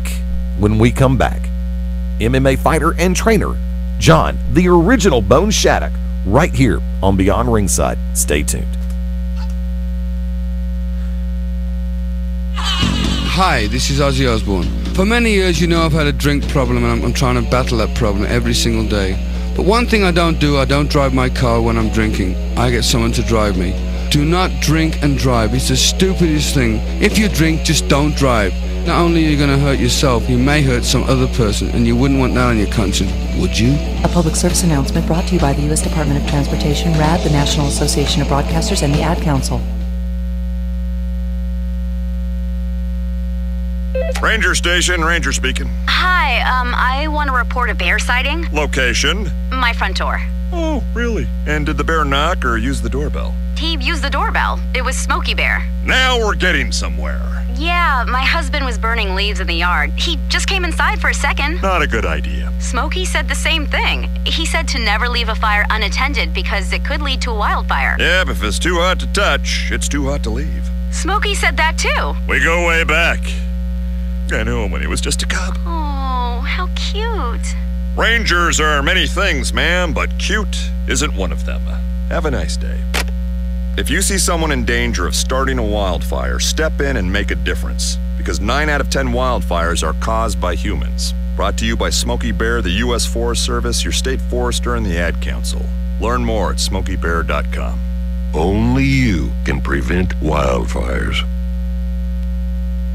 Hi, I'm Drew Brees, NFL quarterback for the New Orleans Saints, here with Bugs Bunny to remind you to get moving every day. Because when you get moving an hour a day, you fuel your body and your mind. So what do you like to throw around the football like Drew? Skateboard, ride a bike, or dance in your room. Just move it your way. And be a player. Get up and play an hour a day, Doc. Check out how to be a player at letsmove.gov. Head online to get tips on great ways to get moving every day. At letsmove.gov. A message from the Ad Council and HHS.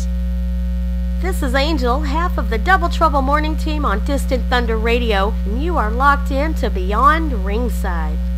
Confessions of a Potentially Perfect Parent, brought to you by AdoptUsKids.org. I know more about cooking dinner for a party of 12 than about packing a lunch for a 12-year-old. I know kids like things like fish sticks. Fillets, I get, but sticks? Maybe we can just compromise on mac and cheese. Can you make that with Brie? You don't have to be perfect to be a perfect parent. There are thousands of teens in foster care who would love to put up with you. Call 1-888-200-4005 or visit AdoptUsKids.org for more information. A message from the U.S. Department of Health and Human Services, Adopt Us Kids, and the Ad Council. Ladies and gentlemen, this is Bill Behrens, and you're watching, you're listening, you're experiencing Beyond Ringside, and you are a better person for it. Trust me. Foreclosure is hard on every member of the family, but your family is not alone. If you're struggling with your mortgage, there is help. To learn about the government's Making Home Affordable program, visit makinghomeaffordable.gov or call 1-888-995-HOPE to speak to a HUD-approved housing counselor. It's free of charge. Visit makinghomeaffordable.gov or call 1-888-995-HOPE today.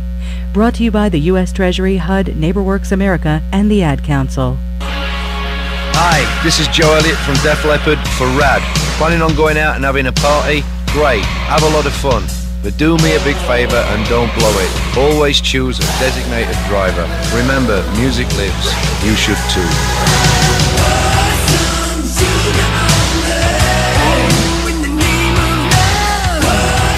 A public service message brought to you by the U.S. Department of Transportation, RAD, the National Association of Broadcasters, and the Ad Council.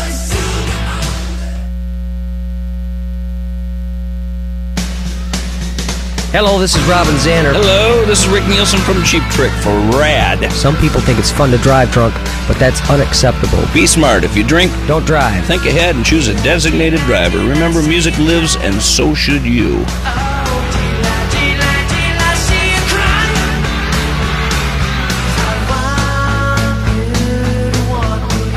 A public service message brought to you by the U.S. Department of Transportation, RAD, the National Association of Broadcasters, and the Ad Council. Ladies and gentlemen, wrestling fans from around the world, I'm Lightning Mike Quackenbush, the master of 1,000 holds, and you're locked in for Beyond Ringside. Citizens of America, this is a message from feedthepig.org. Americans spent more money than they earned in 2005. This is the first negative savings rate in the U.S. since the Great Depression. America, we must start feeding the pig. On the 1st and the 15th, we must pay ourselves before we pay anyone or anything. We must make a budget. Even consider cutting up a credit card. Log on to feedthepig.org today. Find the benefits of saving for every stage of life. Brought to you by the American Institute of Certified Public Accountants and the Ad Council. This is your boy, Miggity Miggity Mabo, and you're locked in to Beyond Ringside. There once was a boy wizard whose name was Larry Smarter. Larry, why weren't you in Professor Dinky Doodle's mythical creature classification class? Well, I'm taking Algebra 2 in a foreign language. Oh, so you can talk to unicorns? Not exactly, unless they're French. Larry wanted to go to college, so he visited knowhowtogo.org to find the classes he really needed. Getting into college doesn't happen magically. Learn more at knowhowtogo.org. Brought to you by the American Council on Education, Lumina Foundation for Education, and the Ad Council. Hi, everybody. This is Jerry the King Lawler. That's right, the host of the #1 rated show in all of cable television, Monday Night Raw. That's right, Jerry the King Lawler, WWE Hall of Famer, Jerry the King Lawler, and I am locked into Beyond Ringside.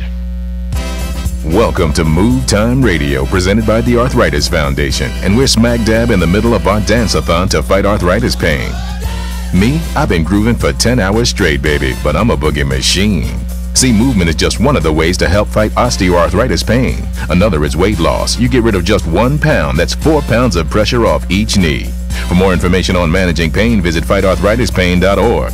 Then meet me on the dance floor. This message brought to you by the Arthritis Foundation and the Ad Council.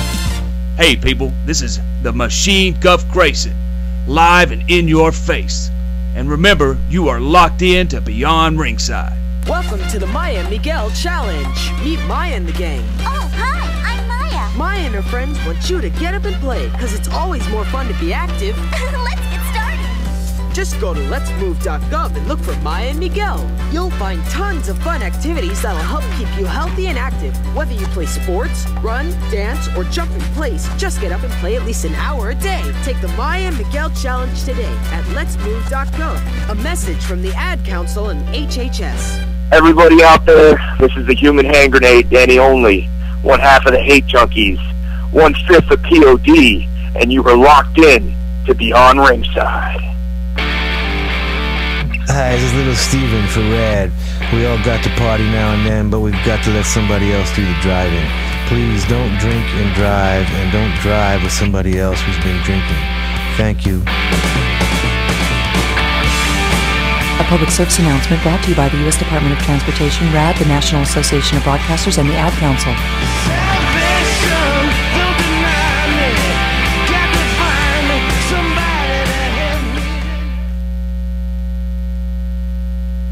This is Angel Orsini. This is the Human Hand Grenade, Danny Only. This is Dirty Dutch Mantel. This is Liz Savage. This is Vinny O'Brien, 2010 Golden Glove champion. This is Gabe Sapolsky from Dragon Gate USA and Evolve Pro Wrestling, and you're locked into Beyond Ringside. This is Dan the Beast Severn, the only Triple Crown champion in the UFC history, and you're listening to Beyond Ringside. You better pay attention, otherwise I know where you live.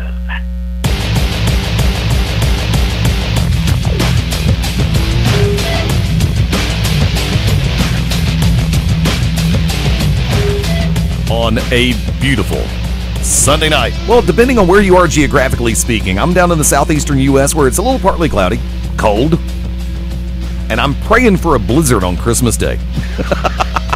Welcome back into Beyond Ringside live on a Sunday night. Fast Steady Lane, the Magic City Motor Mouth behind the control panel. Want to give a very special tip of hat to my tag team partners, Mark Mabo Bowman, the Oracle of Ominous, the Wicked Nemesis, and our special guest family member, Mad Dog Matt Denton, for joining us this evening. And right now, ladies and gentlemen, like to welcome in our very special guest. He is known as the Original Bones, John Shattuck. Welcome in. Hey, how you doing? Wonderful night. First off, boxing instructor, mixed martial arts instructor, working toward a goal of a television show that is coming up in the very near future. But before we get to that, let's take it back a little bit, because for those who have not had a chance to find out, and I've been keeping an eye on your Facebook page, and you've been drumming up quite a bit of interest over the last few, but before all that comes around and has come around, there was a starting point for the man known as the Original Bones. Give us a little bit of your background. Started way back when. I guess you'd call my combat martial arts started when I was 3 years old. I have 3 older brothers. We all got involved in wrestling. My parents actually bought us wrestle mats we had in our garage, and we used to wrestle up and down the East Coast. And we actually competed in one tournament as a team, and me and my brothers took 3rd place as a wrestling team. And basically started with wrestling, got into high school. I had been doing wrestling so long I got burnt out, got involved in Golden Gloves boxing, and followed that up. And then throughout my life, I got involved in Shorin karate. I did Aikido, and recently I've gotten into jiu-jitsu, and then here I am doing a little bit of everything. So, in the world of mixed martial arts, there is an emphasis now, more than ever before, on the diversification of your training through your dojo, through your gym, through your teachers and your senseis. Because I've noticed that a lot of the wrestlers seem to be having a little bit more success than your pure martial artists do, or your pure striker, as in your boxers do. Is it because that someone who has been immersed in wrestling, whether it be at the high school or collegiate level, has a more, to pardon expression, a more grounded game rather than just a good ground game? I think the wrestling, a lot of it has to do with mental toughness and the training aspect. We try and incorporate a lot of the wrestling, like my old wrestling practices, as part of our practice with our team. So one of the biggest things I can say is, if you're fit, you're going to do okay. And a lot of these guys, they're not in shape or not training, especially amateurs. And one thing I say about my fighters is that they always, they don't gas out. They keep going. So win, lose, or draw, they're in shape, and that's a big part of it. A big part of the wrestling. Boxing, and I think boxing combined with wrestling, and then having the knowledge of submissions and some kicks and stuff is good. I find that we emphasize boxing, wrestling, and the catch wrestling submissions, and learn how to defend against the jiu-jitsu.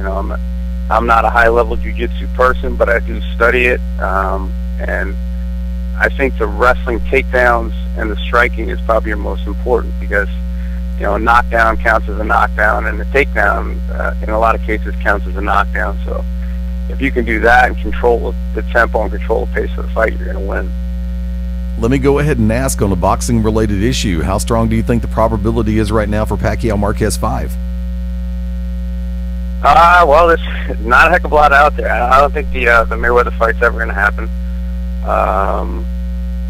It's probably going to happen. I don't know. I didn't even watch the fight. I actually wish I did, because it was a better fight than I imagined it would be. But much. Pacquiao is now getting up in age, and he's really getting into the politics. He's got himself involved in too many other avenues, and especially a high-level sport like a boxing or a mixed martial arts. I think too many distractions are going to take away from your training. Now, when it comes to mixed martial arts, one of the things that I noticed coming out of the last UFC pay-per-view was the factor of, you make the reference to fighters gassing out, and of course that's a direct relation to the amount of cardio they put in. When you take somebody into your gym at Shattuck MMA,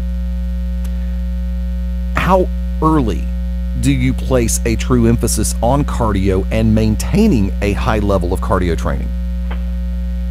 Well, what we try and do, I mean, I have some kids that want to jump right into it. What I usually recommend is I do a boxing fitness program at my gym, which is all the workouts of a boxer without any contact. And that, I like to ease them into it. Or I do that, then I have a beginner MMA classes, and then kind of jump them from there into the MMA, because my boxing fitness and my beginner MMA are about an hour. Our MMA team class goes about an hour and 45 minutes. So you come right into there and you haven't done anything. I mean, I've had guys come in from, I just came from boot camp and stuff, and they're outside throwing up. So you need to really work your way into it. So it's not something to jump right into day one.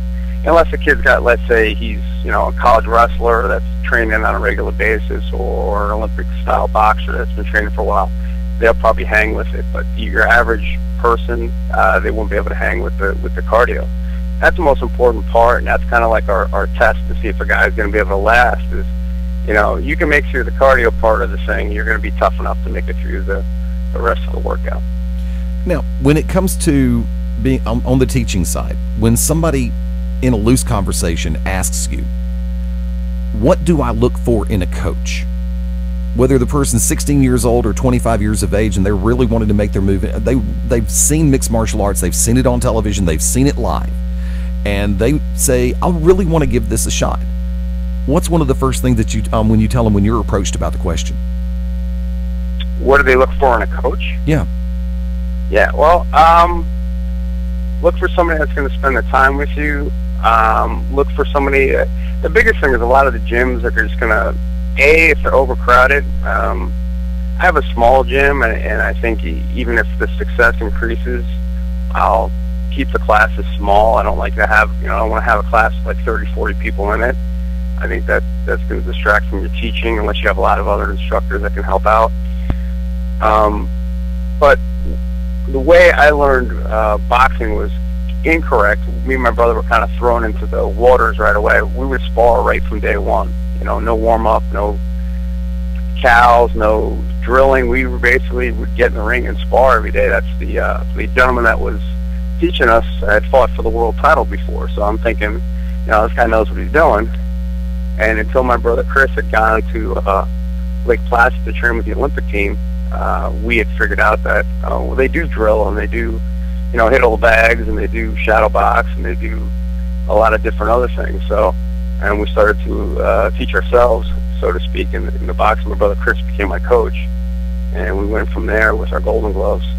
But I think you want to take somebody that's going to break stuff down for you pretty easily and spend some time with you and not use you as a heavy bag. A lot of gyms will take a new guy in, and they just basically throw him in with one of the more experienced guys and let them get their ass kicked. And I don't think that's the way to teach.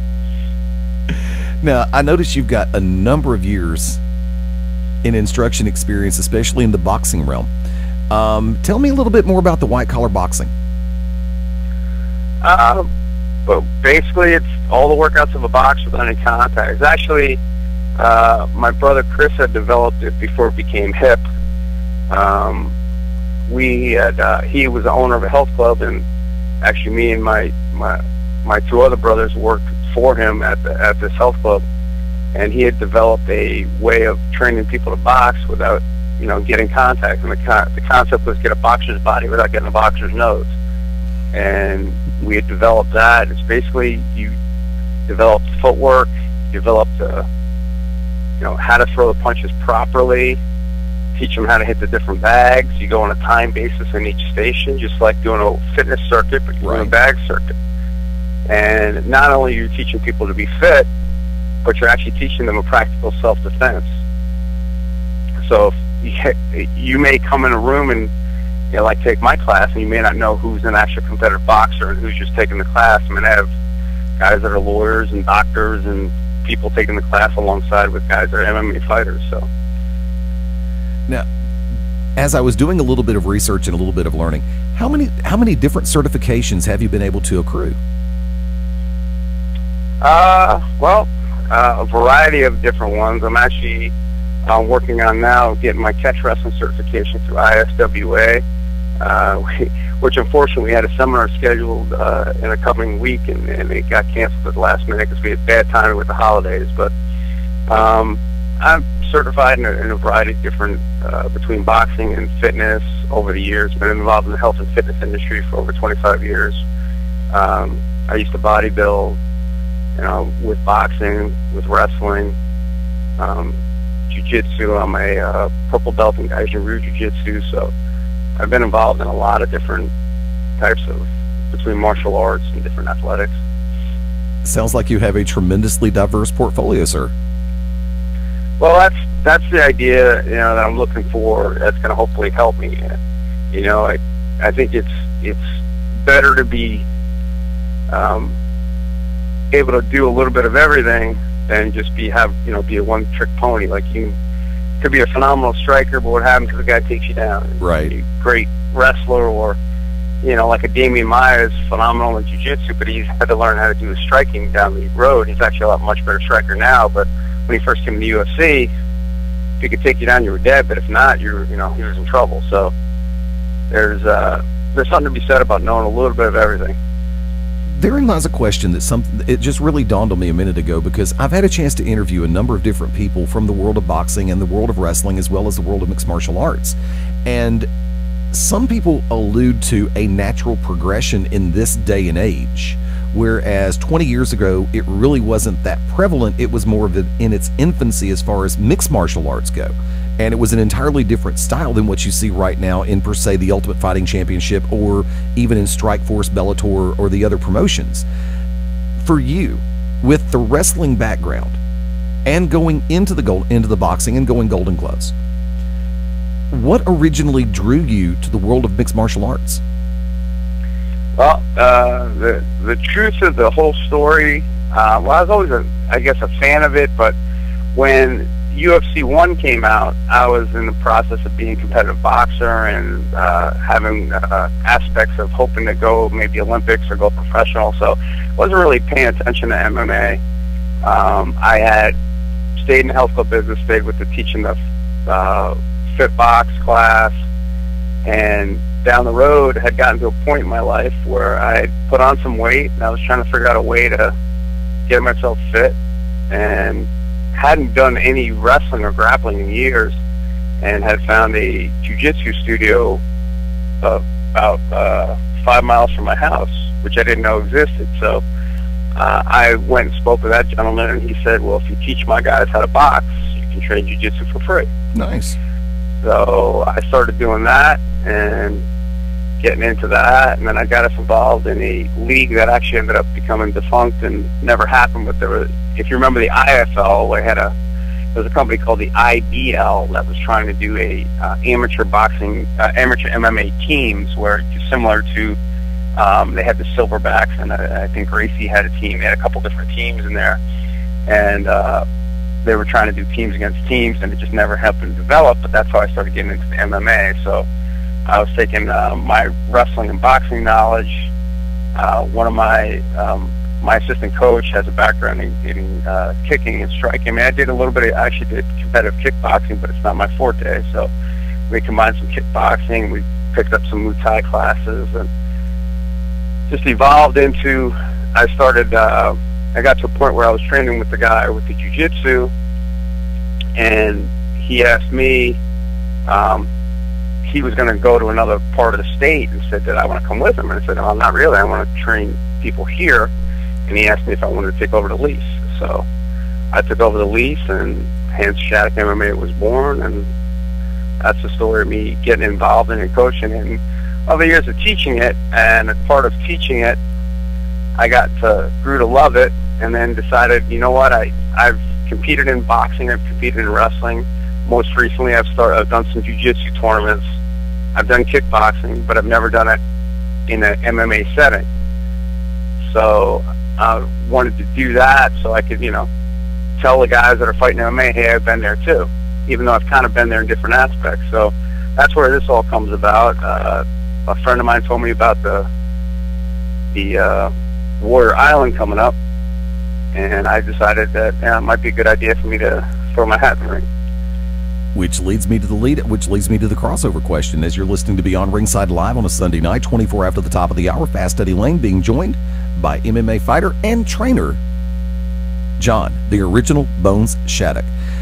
Making the move into Warrior Island, this is actually becoming the groundswell is definitely there because it is different from what you're seeing on on national television right now. Whereas the fighters have the best of it all when it comes down to the latest equipment and everything else, Warrior Island appears to be taking it back to, and I don't want to use the word throwback, but I want to take it back to the roots of training before all the electronics and all the different machines really were prevalent on the scene. And is that one of the things that caught your attention, the fact that it's more grassroots? That and the availability, we're training with some of the top people that are, not only they're top people, but they're actually in my age demographic, so they'd be the best to get advice from on how to train for, these younger fighters. You're going to have Dan the Beast Severn, who have actually become friends with over the years, and me and him were at one time going to do a MMA match, and that fell through, and I think we have talked about possibly doing a grappling match against each other for charity. And then we have Ron Van Cleef, who was in UFC 1, who I have a ton of respect for. I believe he fought in his 50s, if I'm correct. You're going to have Bob Sapp, who I've actually gotten to know over the years on Facebook, and Helson and Henzo Gracie, who are just phenomenal martial artists. So, and I'm on the understanding that Frank Trigg and BJ Penn are somehow going to be involved in the show too. So there's just a lot of celebrity power, and if I could be able to train with all those guys and actually be able to experience MMA fighting, it would just be awesome. Now, the overall premise of the show, is this going to be a reality TV show competition style, or you have a little bit more functional knowledge on the show itself than I do. What's the original style for the show? My understanding is it's going to be like you're going to fight, but I don't know if they're going to be doing like the first Ultimate Fighter, where you're doing different competitions with your teams, or how are they going to set it up, and who you're going to fight, and how's that's going to work. But they're doing the pilot is going to be filmed on in mid to late February. They're deciding by YouTube votes who gets to go on the island, and right now I am number 4 of the number of votes I've gotten. They're taking the top 16 people to go on to Warrior Island to fight. So pretty cool. I'm pretty stoked that I would have the opportunity to be able to do this. Now, of course, the iconic question at this point is, how can people vote for you? Well, the way you can vote, probably the easiest way to vote is to go on to YouTube. And if you go onto YouTube to find my video, if you put in John the Original Bones Shattuck, SHADDOCK, and Warrior Island, that video will pop up. It'll have a picture of me with a heavy bag, and you just click on that thing. And if you need to have a YouTube account, and then you just hit like on the YouTube account. And this is something that a lot of people don't quite grasp, because we also we have a channel on YouTube itself, but we also broadcast live via Ustream, Ustream.tv. And a lot of people go, well, I don't want to set up an account on there because I had to pay something. No, you don't. It's free. You know what I mean? And if you just because you have an account on YouTube, which if you've already got a Google Gmail account, you've got a preset account ready to go under your email address over on Gmail. This is something I found out actually the easy way as well as the hard way, which for me is a perfect correlation and combination of the two. So if you're using Gmail, since Google owns YouTube, if you have a Gmail account, all you have to do is log into YouTube through there. You can do the search for John the Original Bones Shattuck. That video will pop up, and you can like it and vote for it through there. It's no additional muss or fuss. If you've got Yahoo, Hotmail, or any of the other major email accounts, you can still, at this point in time, set yourself up a free YouTube account. All you have to do is go to youtube.com and register, and then from that point, log in, do the search, as stated a minute ago, follow the rest of the points from there. There's a talk that Google is trying to force everybody who wants to go on YouTube to set up a Gmail account. Well, setting up a Gmail account, kids, is free, and it takes 5 minutes. And I'm not going to sit here and do a plug for Google or anything like that, because God knows they ain't paying me. I think they're in a little bit of hot water on their own right now without my help. But to set up a YouTube account takes a grand total of maybe 5 minutes. And when you do get the opportunity, it's like, hey, I've got my own YouTube account. I can upload videos. I can do Aunt Bessie's 50th birthday, or I can do the, baby's first step, or whatever you want to do. You can still do that, and you'll already have the account there. And plus, you can go check out John's video. You can vote for him over there, and definitely find a way to get John onto Warrior Island. And based on what we were able to discuss off there, as well as some of the research that I found out, you were making the reference to actually a good friend of ours here on Beyond Ringside, and that would be Dan the Beast Severn. Mr. Severn's appeared with us on 2 different occasions, and this is a person, to me, is a hero in a lot of ways because of what he's been able to accomplish. And to find out that Mr. Severn is going to be on Warrior Island as a coach, that is a tremendous opportunity. Not even to mention the factor of people like Bob Sapp or Renzo Gracie. You have an opportunity to draw from such a wealth of experience and knowledge. I mean, do you want to sit? I mean, for you personally, and you said you've already spoken with Mr. Severn on more than one occasion, y'all have actually become pretty good friends. If you had the opportunity to sit down with Dan Severn right now in that setting, based on what we both know of Warrior Island, what would be one of the first questions you would ask him? I want to know kind of his secret. I mean, he just fought last year, and the man's in his 50s, so he's got to have a secret for training, longevity, and keeping himself fit, and keeping himself, you can still have a conversation with him, and he's lucid. He's not an idiot. So he's able to maintain, without maintaining too much punishment, stay in a game that most people, last maybe 5 years or so. He's been in the game for 20 years or so. Yeah.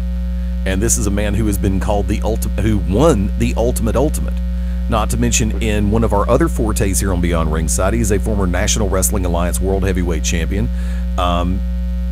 The man is a franchise and a brand all unto himself, and he's done it the right way, and you said it perfectly, because this is a man who will still take professional wrestling bookings. He will still fight mixed martial arts and catch wrestling events. From that vantage point, I don't know if it has changed in the last year, but I know that he has been a consultant. I believe it was for the Michigan State Police as a trainer for them as well. So this is a man, I mean, just Dan Severn in and of himself is an opportunity to find out so many different things, and not to mention the training aspect. Yeah, the longevity, and from that vantage point, considering all the accolades, the certifications, the accomplishments that you yourself have. I mean, whether it be in wrestling, whether it be in Golden Gloves, whether it be now in mixed martial arts, you have the opportunity on Warrior Island to take your game up that much more, right? Oh, absolutely. I mean, by no means do I have, ambitions to be fighting for the next 10 years. I know that's not a reality. So this is going to kind of be the island will be my shot, and I'm going to you get on the island, you sign a contract. I'll probably sign a couple fight contract with Global Proving Ground. And then, it's going to be a short career. What the main thing I want to be able to do is become a better instructor, because that's where my future is, and grow my mixed martial arts studio in Little Sykesville, Maryland. And I'd like to be able to hang with, right nearby us is, well, not real nearby us, but about an hour from us is, people like Lloyd Irvin, who has an empire, basically a lot of different studios. I'd like to be able to compete with the likes of him and have some guys possibly in Bellator or the UFC someday, or Global Proving Ground. So there you go. How much have you had a chance to find out about GPG, Global Proving Ground? I know probably about as much as you do in some senses. I have conversations with James Jefferson, who owns the company, and they're pretty brief. We talk mainly about the show and trying to promote myself and trying to promote the show as he little by little, more and more people are finding out about it, and we're hoping that it does get the hoopla. I think the concept is amazing. I think it's going to be a real cool show to go, and for me, somebody like me, a real, I guess like a long shot, I told him I'm going to be his Rocky story of the show. You know, at 44 years old to start an MMA career is a little crazy, and I'm a little nutty myself, but I think this would be a great learning opportunity for me. And, you know, it's a shot at $500,000, and, you know, I think I got a puncher's chance, so I know I can still hit. If anything, I've knocked some of my heavyweights and stuff out in practice before, so if I can do that with 16-ounce gloves on, I can't imagine what I'd do with the little mitts on. So. Two questions I want to ask before we start to head in that direction. Also, you mentioned the factor of having the brothers, and y'all were all in wrestling. How much of a genuine sibling rivalry did you face? Was it always a case of you wanted to learn at a steady pace, or did they force you to step up your game? And considering you had older brothers who were who wrestled as well, how much of a case of one-upsmanship did the brothers have to deal with? Well, it was they were a lot bigger than I am. The one brother's 12 years older than me, and my one brother's 6 years, and the next one's 4 years older. So we were never really in competition as far as on the same team or anything. I put a lot of pressure on myself with wrestling, which is kind of how I got out of it, because I wasn't enjoying it anymore. We all went to the same school. I had 3 older brothers that were all state champs and wrestled in college, and I actually, my freshman year, the first tournament I was in, I won a tournament that they had never won before. So I put all this like pressure, the weight of the world on my back, and after that, I wasn't, you know, I never wrestled the same again. I wasn't having fun, basically. So, and then we got in the Golden Gloves, and all of us were involved in the boxing together, which was interesting because we sparred with each other, and each of us had a different style. I was the outside boxer, like the Sugar Ray Leonard type. Right. My brother Dale was a southpaw. My brother Scott was a counterpuncher. My brother Chris was a brawler. So in each sparring session, we do what's called shark bait, where you get a different guy every minute. And each sparring session, you got 3 totally different boxers. And we had a 12-by-12 boxing ring, which was tiny. So I had to really move around and throw punches, or I'd get creamed. So, because when I started boxing, I was 112. You know, I'm about 250 now. But so my brothers were a lot bigger than me at the time. So I had to learn how to run and move real quick. Now, I want to ask you to join me on a comparison real quick, because, you know, the largest so-called sports entertainment / professional wrestling company out there is World Wrestling Entertainment. And, of course, the largest brand in mixed martial arts right now is the Ultimate Fighting Championship. We've accused on this show WWE of oversaturation on more than one occasion. They'll have too many television shows on it, and it dilutes their talent base and their product.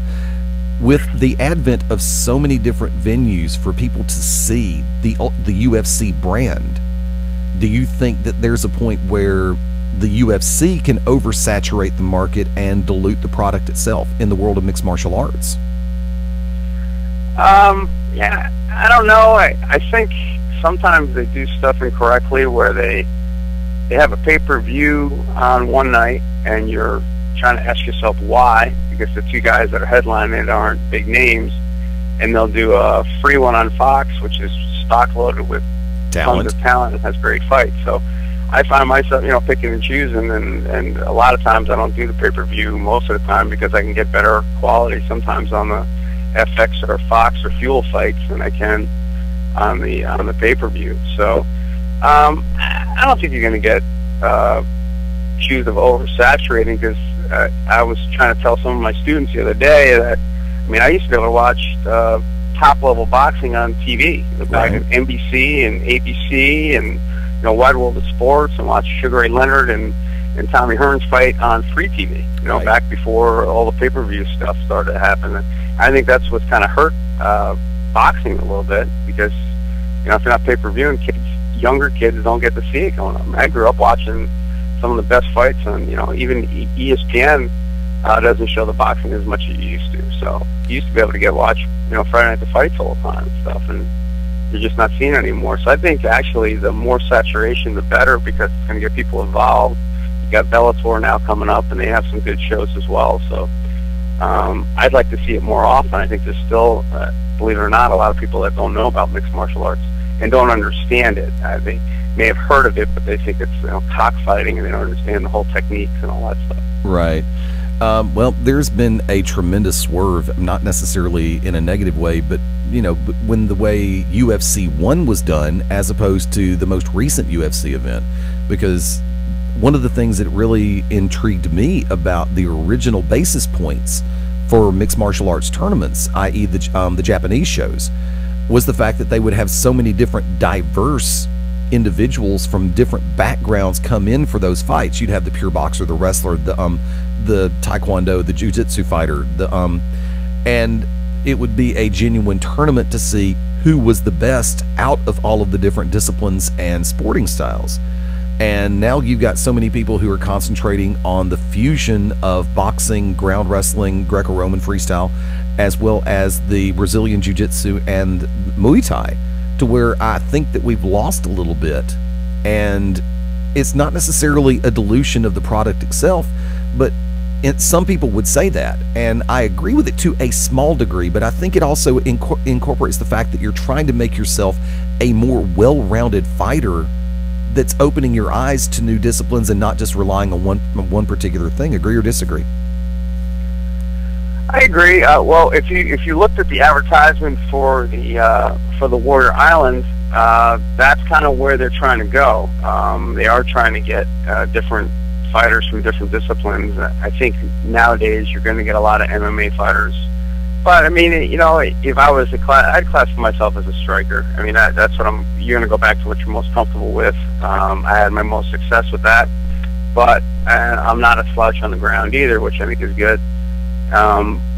They are trying to do the whole kung fu and karate, and they're trying to bring back that. And I think when I was reading through some of the training that they're going to do, they're actually going to be doing, like Ron Van Cleef is a kung fu instructor, and we're going to do a traditional kung fu training with him. And nice.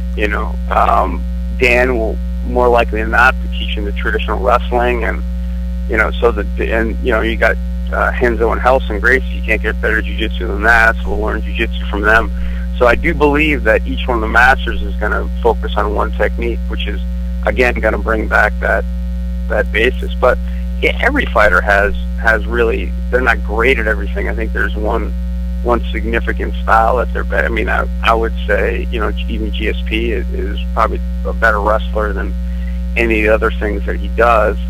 I wouldn't really consider him a jiu-jitsu master. He has some submissions, but if you look at his best thing, it would be wrestling. And Anderson Silva is a great striker because he has jiu-jitsu skills, sure, but he's going to fall back on what he knows best. So it's still prevalent in the, Damian Maia is a jiu-jitsu master. So, I mean, each guy has, that's three different guys that I would say: Damian Maia jiu-jitsu, GSP wrestling, Anderson Silva striking. So you've got right there three different styles altogether. If you really break it down, each fighter, you're going to find some holes in their game and some strengths and weaknesses.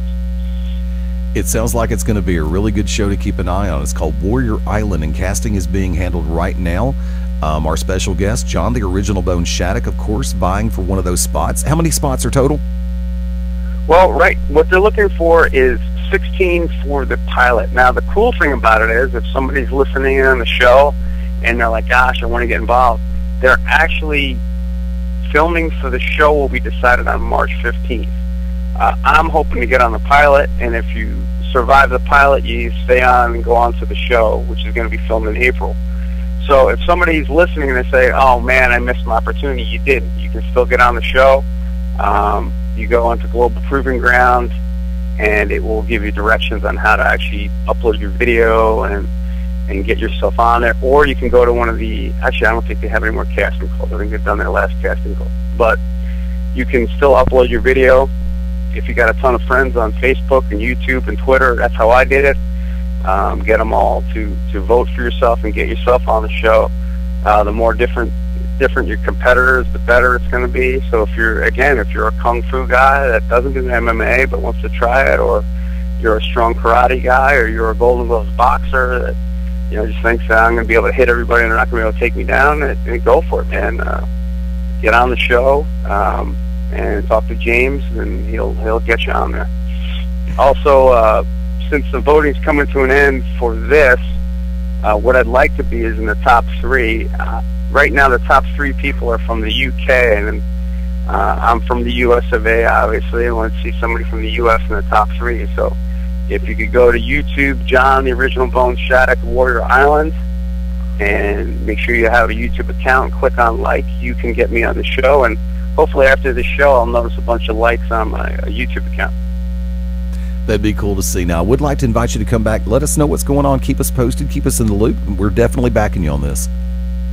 Yeah, I should know. Like I said, unfortunately, I don't have a definite date, and I know the gentleman James is not only getting hammered by me, but all the other guys involved are trying to take a bit of his time, and he's a busy man. So I've narrowed it down to sometime in the middle of January. I should get a phone call or get notice that I will be on the show. Which, as of right now, unless something weird happens, I'm probably going to be on the show and flying out to some island somewhere in the Pacific Ocean and fighting for my life, I guess. So. Now, for those in your area, how can they find out a little bit more about Shattuck Mixed Martial Arts? Well, you can go to ShattuckMMA.com, and what's really cool is we have a real small martial arts studio, but we have some real decent fighters. I've got right now 2 of my fighters are undefeated. I have a fighter fighting for a belt coming up in January. So and we've got a real diverse group of guys there. I've got some real strong wrestlers, I've got some real strong strikers, and we're always looking for new people. In particular, Carroll County, Maryland is a hotbed for wrestling, and I've been able to tap in and get some decent wrestlers as of late. I like wrestlers because they're already in shape and they're tough, and it's easy to teach them to do the striking and the other stuff, as I was a wrestler that got taught how to do boxing, so I know what that transition can be kind of difficult, but since I understand it, it's easier to teach it that way. So they can check it out at ShattuckMMA.com, right? Mm-hmm. Okay, and people can find you personally?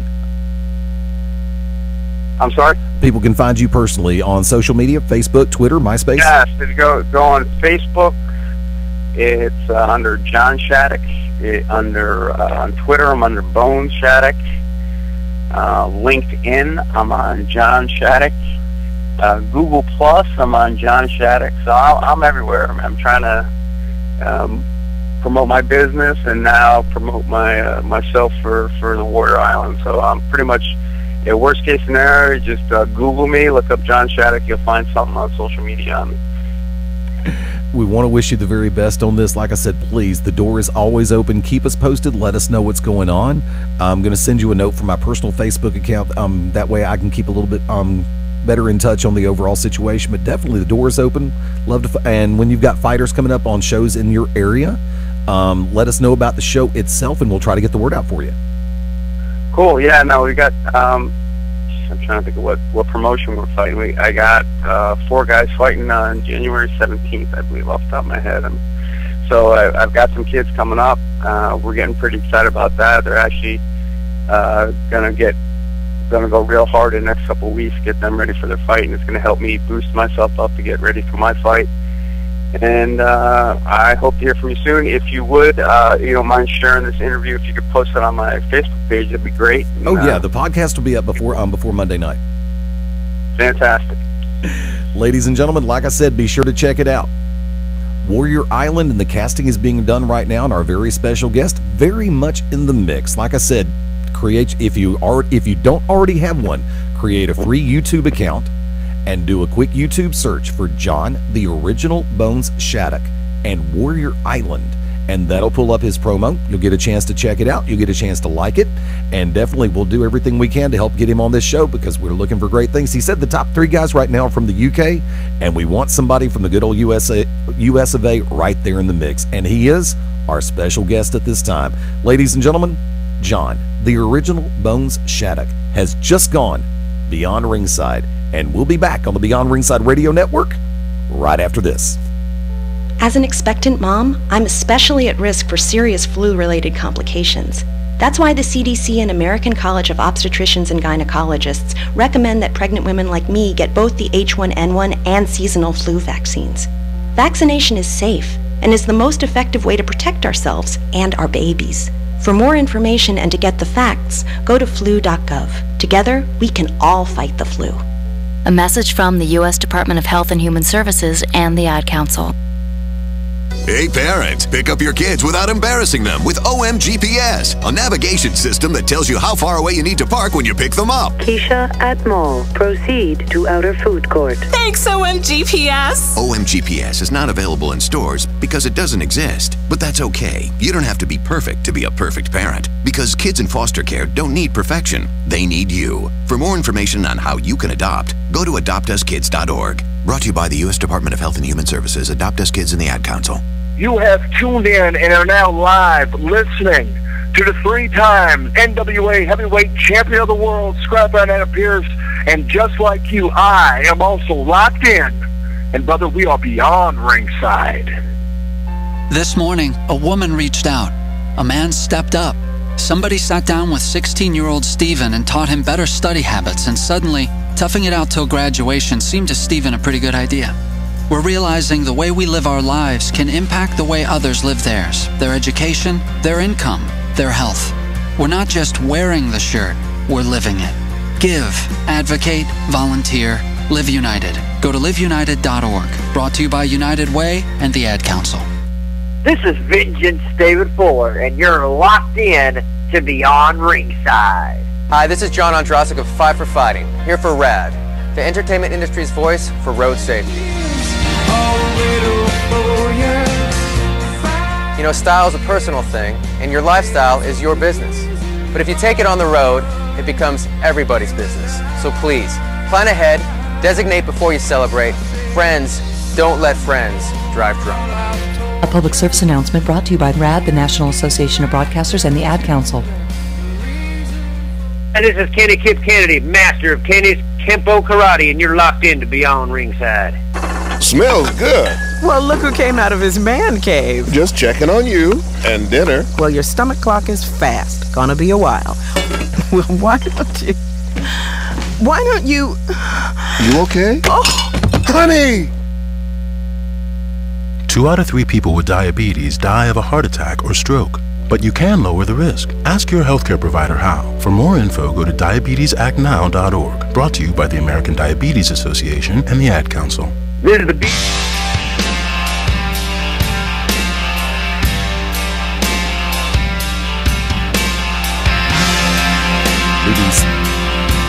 Hey, if Denton can do it, I can do it too. It's my damn show. Welcome back into Beyond Ringside Live Sunday night editions, 7 minutes before the top of the hour. Fast Eddie Lane on this side of the control panel. Mabo, welcome back. Those of you who suffer from insomnia, you just got about a good 35-minute dose that you should be able to sleep now. Now. Want to say a very special thank you to John the Original Bone Shattuck for joining us right here on Beyond Ringside Sunday night edition. Look, I'm losing my voice. I can't help the fact that I'm almost monotone sometimes. So I'll leave it at that. Be sure to check him out, John the Original Bone Shattuck. He's over on Facebook. He's on Twitter at Bone Shattuck.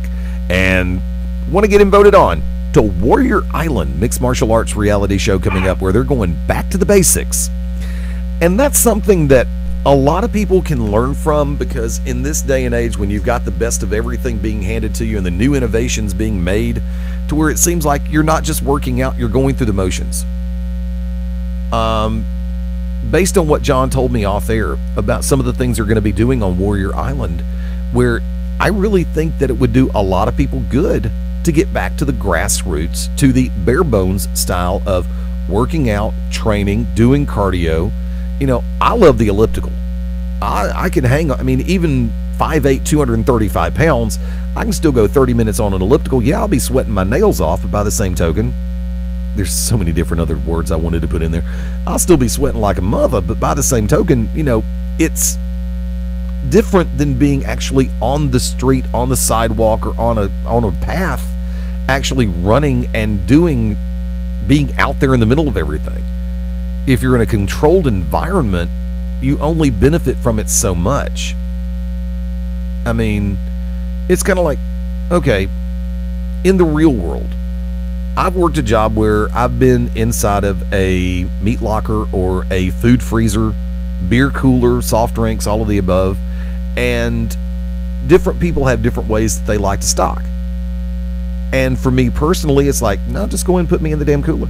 Let me go ahead and take everything from the inside and push it to the outside rather than stand on the outside where it's warm and push it to the inside. So some people say I like to do things the hard way, which is actually quite true. I don't believe in taking I'll take shortcuts where they won't directly hurt anybody or affect anybody else other than me. But if it's something that's going to affect my job, yeah, I'll do it. I'll go long form and do it I hate this word, the company way. But even in pro wrestling and mixed martial arts and in boxing, a lot of people want to try to take those shortcuts as far as, well, I'll take a couple of reps off my circuit, or I'll do machines rather than free weights, or I'll stay on the treadmill rather than try to go outside and run a few minutes on an actual track. And I mean, Mabel, you're more than welcome to either agree or disagree. Sometimes doing it the old-fashioned way is the best way to go, right? I don't give a shit. That segment's over. Still don't give a shit. There you go. Open topic, open forum, dude. What's on your brain? All right, did you watch TNA this week? I watched most of it. Yes, I did. That's not the question. Did you watch TNA this week? I watched as much as I could. Much as you could stomach. Pretty much. I got a little nauseous at the end. I'm glad my DVR cut off at the last second as soon as Brock and Bully Ray embraced. Oh my God, I felt dinner coming up. Nope, didn't see it. Oh, you lucky bastard. It was, it was like watching a transvestite try to swallow a walrus. It was just, ugh. Now, wait a minute. Heyman's the walrus, remember? No. I'm gonna put you on the spot a little bit early. Well, I didn't finish my damn thing, so shut up. Keep going then, damn it. Freaking A, God. Freaking B. No, did you notice, okay, did you see the, hold on, cough button. Did you see the, one of the, I guess it was maybe the last segment with the aces and eights where, they were talking about getting somebody from the inside, from the outside, from the upside, from the downside or whatever, and Devon was like, oh, I know somebody. Got a lot of muscle. Nope. Yeah, I don't know who they're going to bring in, because they were talking about tired of one of the 2 or 3 remaining, well, actually, I guess it'd be 4 remaining masked guys, because you got Wes Briscoe in disguise, you got Garrett Bischoff in disguise, then you got the big dude with the skeleton, you got the big dude with the guns on the side of his mask, and then there's another one. And then there's D'Lo Brown. So, and like I pointed out, I mean, I don't know, because we didn't have a show last week, so I didn't get to point it out. If you noticed from the pay-per-view, before, who was it?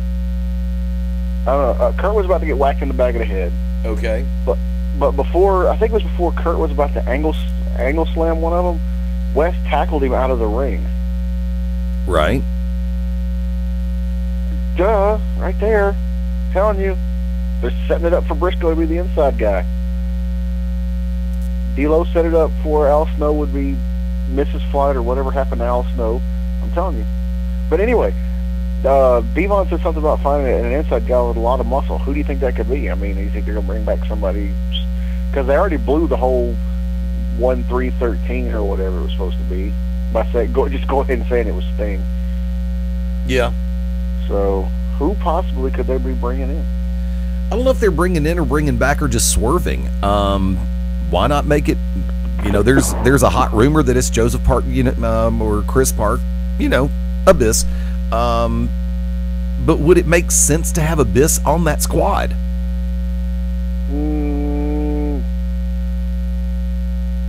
I don't know. I mean, it just depends on how they're going to say his relationship is with his brother. Which, by the way, can I say how awesome it is to see Danny Davis back on TV again? Loved it. And just berate him. And anybody who went through OVW, or who's in OVW or went through OVW, and I'm sure you're doing GCW tonight, right? Nope. Nope. I thought you were doing GCW tonight. Next week.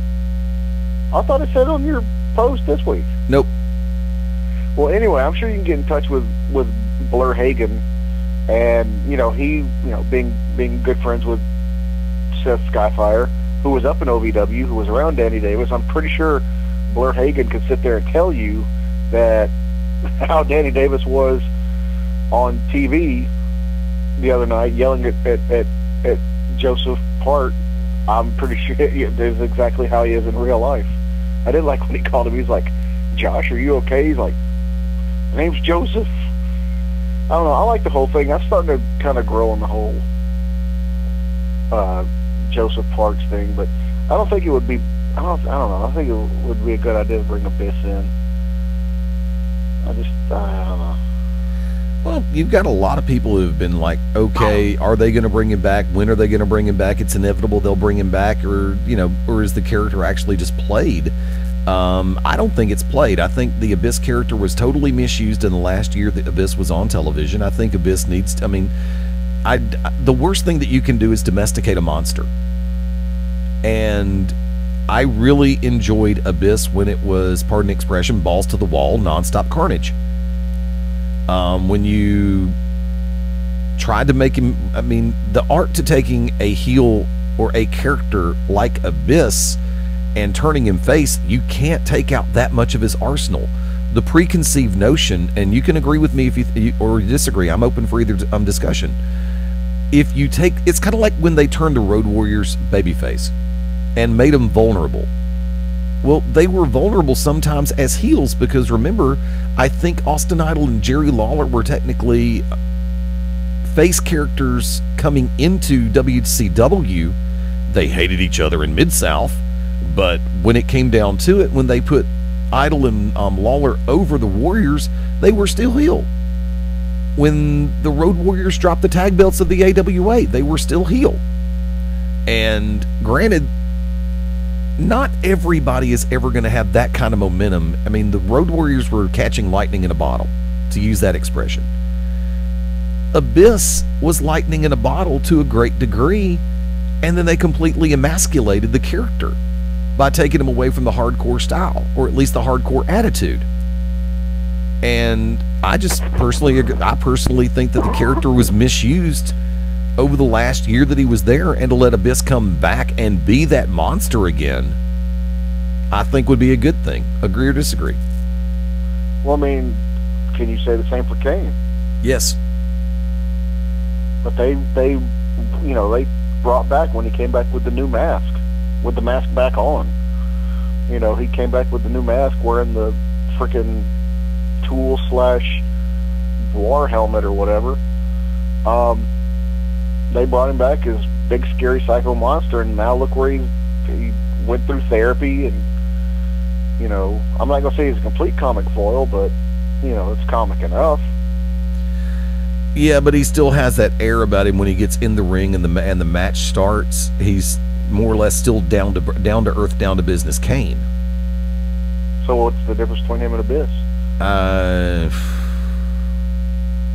Abyss just did way too many of the JOBs. To be a big guy. Yeah, to be that damn big. I think over the last 5 years, I think Kane was almost at his best when it was him and Edge. And the gimmicks that they ran during the storyline, like pushing Paul Bearer down the stairs in the wheelchair, where Edge would get one up and then Kane would get one up, and you had that that true play back and forth. It didn't really compromise his character that much. Yeah, I think sending Kane to anger management was complete bullshit. But that was funny, dude. It was funny, but I think it was bullshit for his overall characterization.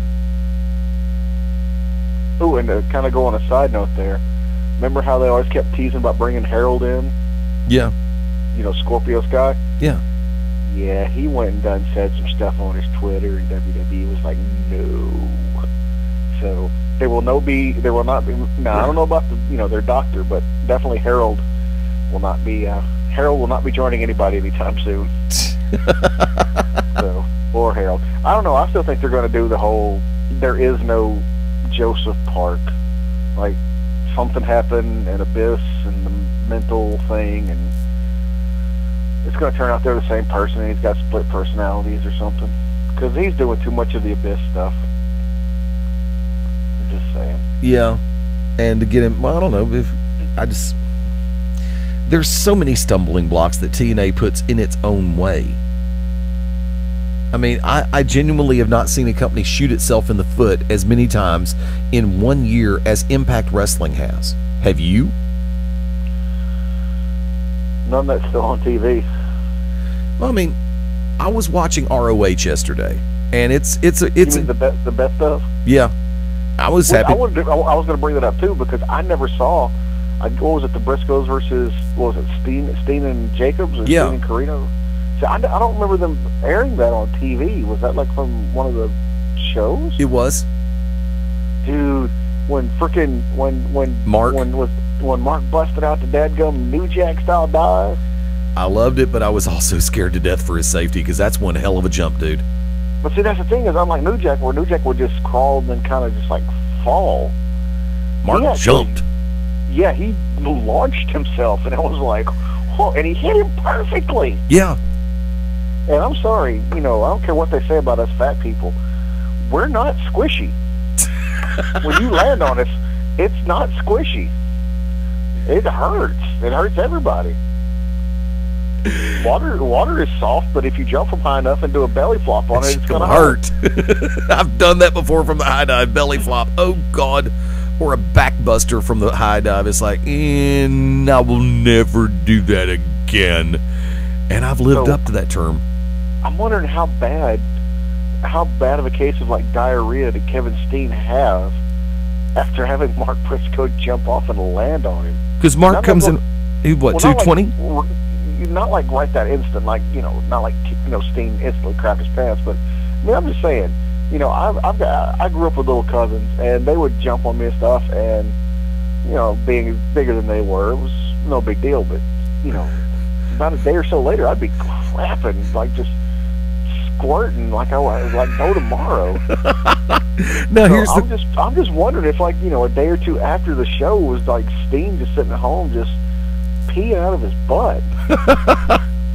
See, here's an even bigger question. This is something you have to take into consideration. Knowing the fact that you have got a live 220-pound guy hurtling themselves at you from a story up. I mean, that was you couldn't have asked for a better spot. And when I saw Mark Briscoe, when the spotlight hit that balcony and I'm seeing Mark Briscoe up there and going, there's no freaking effing way that he's going to, oh my God, he is. Holy shit, he did. And it was perfect. If you're Kevin Steen and you're laying on that table and, oh my God, are you going to have the balls to keep your eyes open while he's diving at you, or are you just going to close your eyes and pray for the best? Well, that and the fact that, and when he hit, even Jay flew across the ring like it was like a shockwave. But I mean, in that instance, they've worked together before, probably numerous times. So he, I don't think they would have done it. I don't think neither one would have agreed if they didn't trust the other. So I think, I'm sure, I don't think Steen was watching. Although I can't imagine looking up and seeing another human being flying and just splat right on top of me. But I don't know. I think Steen, honestly, he trusted him. He knew what was going on. Yeah, I mean, and here's the fun part. Because Ring of Honor has had some really good moments this year, and we're going to go into a lot of those next Sunday night here on Beyond Ringside. I don't know if you caught the earlier before the interview we had with John Shattuck, but I've been in contact with a couple of the guys who've been with us this year, and I am opening the doors for different people to come back in at different points in time throughout next week's episode to share their best of 2012. I'm going to be working on my list, going back over through previous shows, and a lot of them I've moved over to DVD, so it's going to be, and some I have on hard drive, because what I'll do is I'll go ahead and take off my DVR and burn them onto DVD, and then I'll burn that DVD onto the hard drive of the computer, and I'll have a chance to sit back and watch some of those shows. Because of the fact that there were so damn many pay-per-views, and this is legit, I have not had a chance to really sit down and watch the ROH pay-per-view, Final Battle 2012 Doomsday. I've seen parts of it, and I'm going to go back and reset the pay-per-view to where I can put it on DVD and be able to watch it. Do you have the list? Do you have the results for that? They're up. I know that Steen retained. Jay and Mark Briscoe got the tag belts. Wait. They were in it was Whitmer and the other guy that were in Street Fight. Okay. The reunion of the American Dragons was successful. American Wolves. I'm sorry. I know. My bad, because Brian Danielson was the American Dragon and Davey Richards is the American Wolf, and together they were the American Wolves. I'm trying to find the results at the same time that I'm trying to talk, and sometimes that doesn't always work. But Matt Hardy went over Adam Cole, if I remember correctly, which to me is total bullshit. And they actually, on this week's episode, when they were talking about ordering the replay of the pay-per-view, they were actually calling him the legendary Matt Hardy. I'm sorry, that's like calling me Mr. Freaking Olympia 2012 in the IFBB, the International Federation of Bodybuilding. Matt Hardy is not legendary. Matt Hardy was a good wrestler at one point in time, and great in tag teams with his brother Jeff. The Hardy Boys are going to go down in history as one of the better tag teams of the 21st and 20th century. But the thing about it is, there is nothing legendary about Matt Hardy, even on his own Twitter feed where he thinks he's all that in a bag of freaking Wheaties taken out of the box. There's nothing legendary about Jeff Hardy.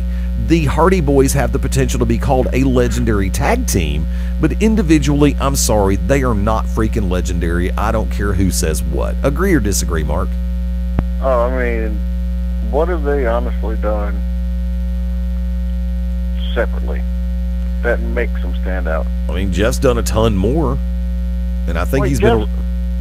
But the reason why, and let's be honest here, the only reason why Jeff has received a belt is because he's over with the fans, mainly the kids or whatever, and then you can market the hell out of him like you can market the hell out of John Cena or Rey Mysterio. You could sell the cut up pantyhose or the weird pendants that he likes to wear. So I mean, that's why he freaking even got the belts in the first place, is because they sat there and were like, oh, we can market this guy. You can't market. What are you going to get out of Matt Hardy? Greasy hair? I mean, come on. All right, here we go. Final battle results. But I mean, yeah, together they were one of the most innovative tag teams of the late 20th, early 21st century. I could see them getting inducted into the Hall of Fame as a tag team, but separately, no. No, I highly doubt that. To sit there and say that, they're legendary, nah, man, come on. Oh, I mean, like I said, they called Matt Hardy legendary, and I legitimately about threw up from 3 days ago. Let's see, Steen and Generico. Steen went over. Take it from there, if you've got him in front of you. I gotta pull it up. Okay. On the phone there.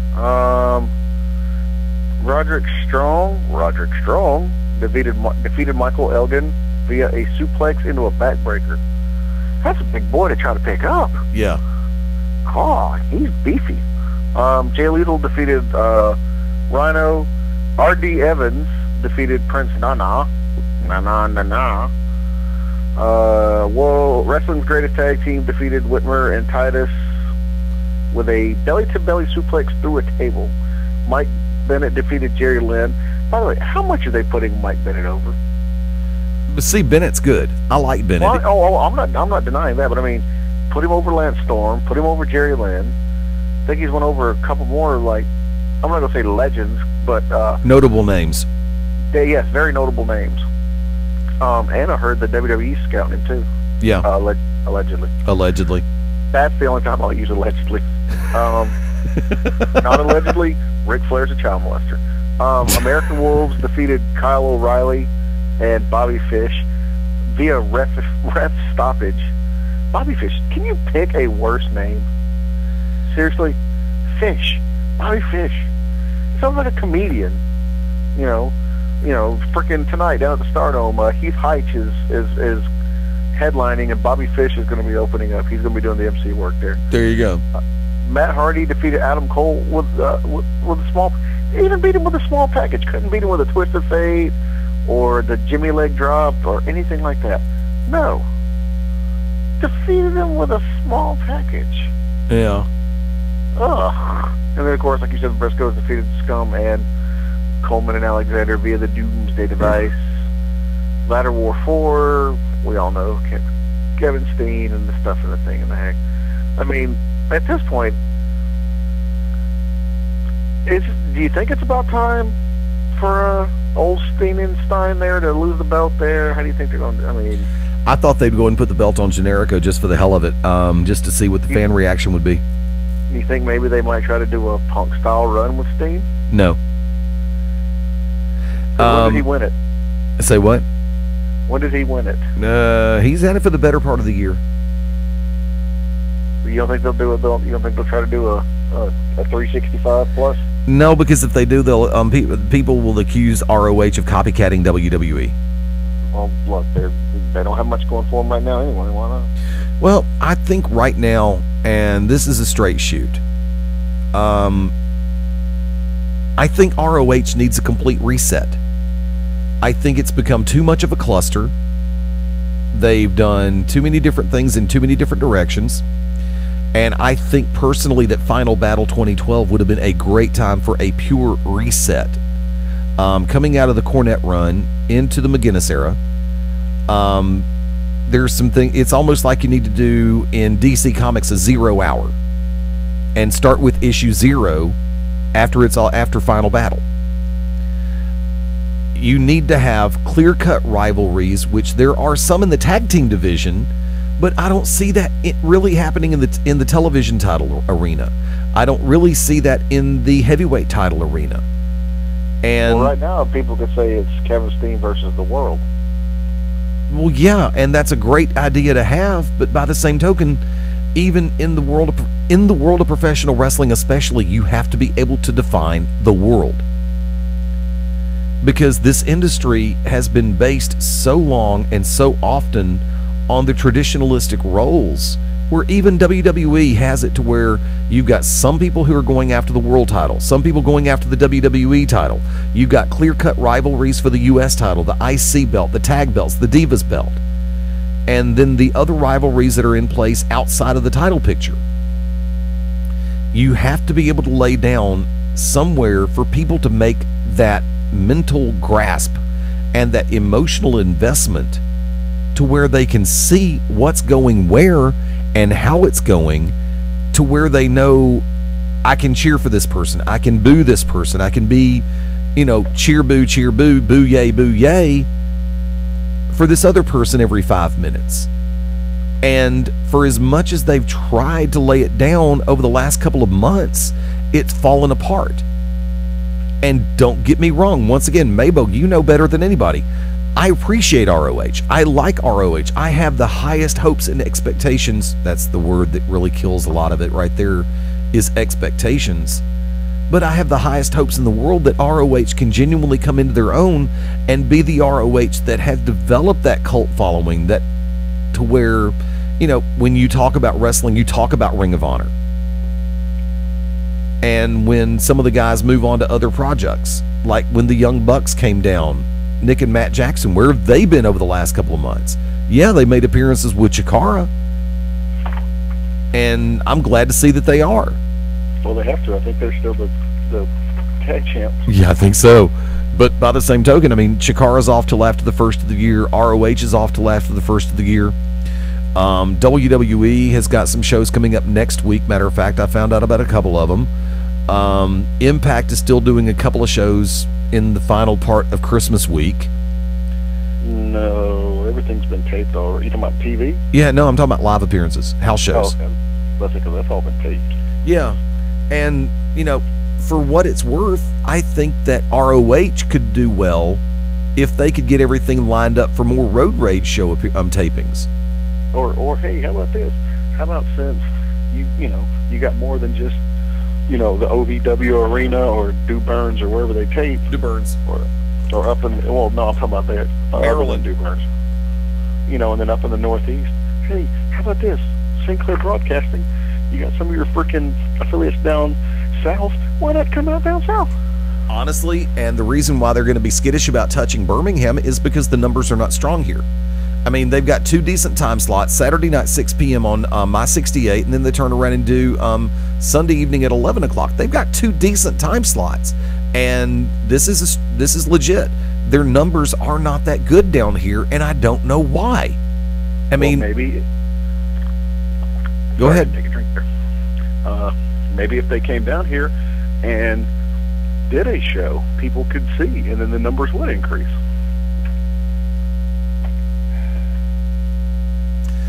Because I guarantee you, I bet you half the people you talk to don't even know that Ring of Honor's on TV.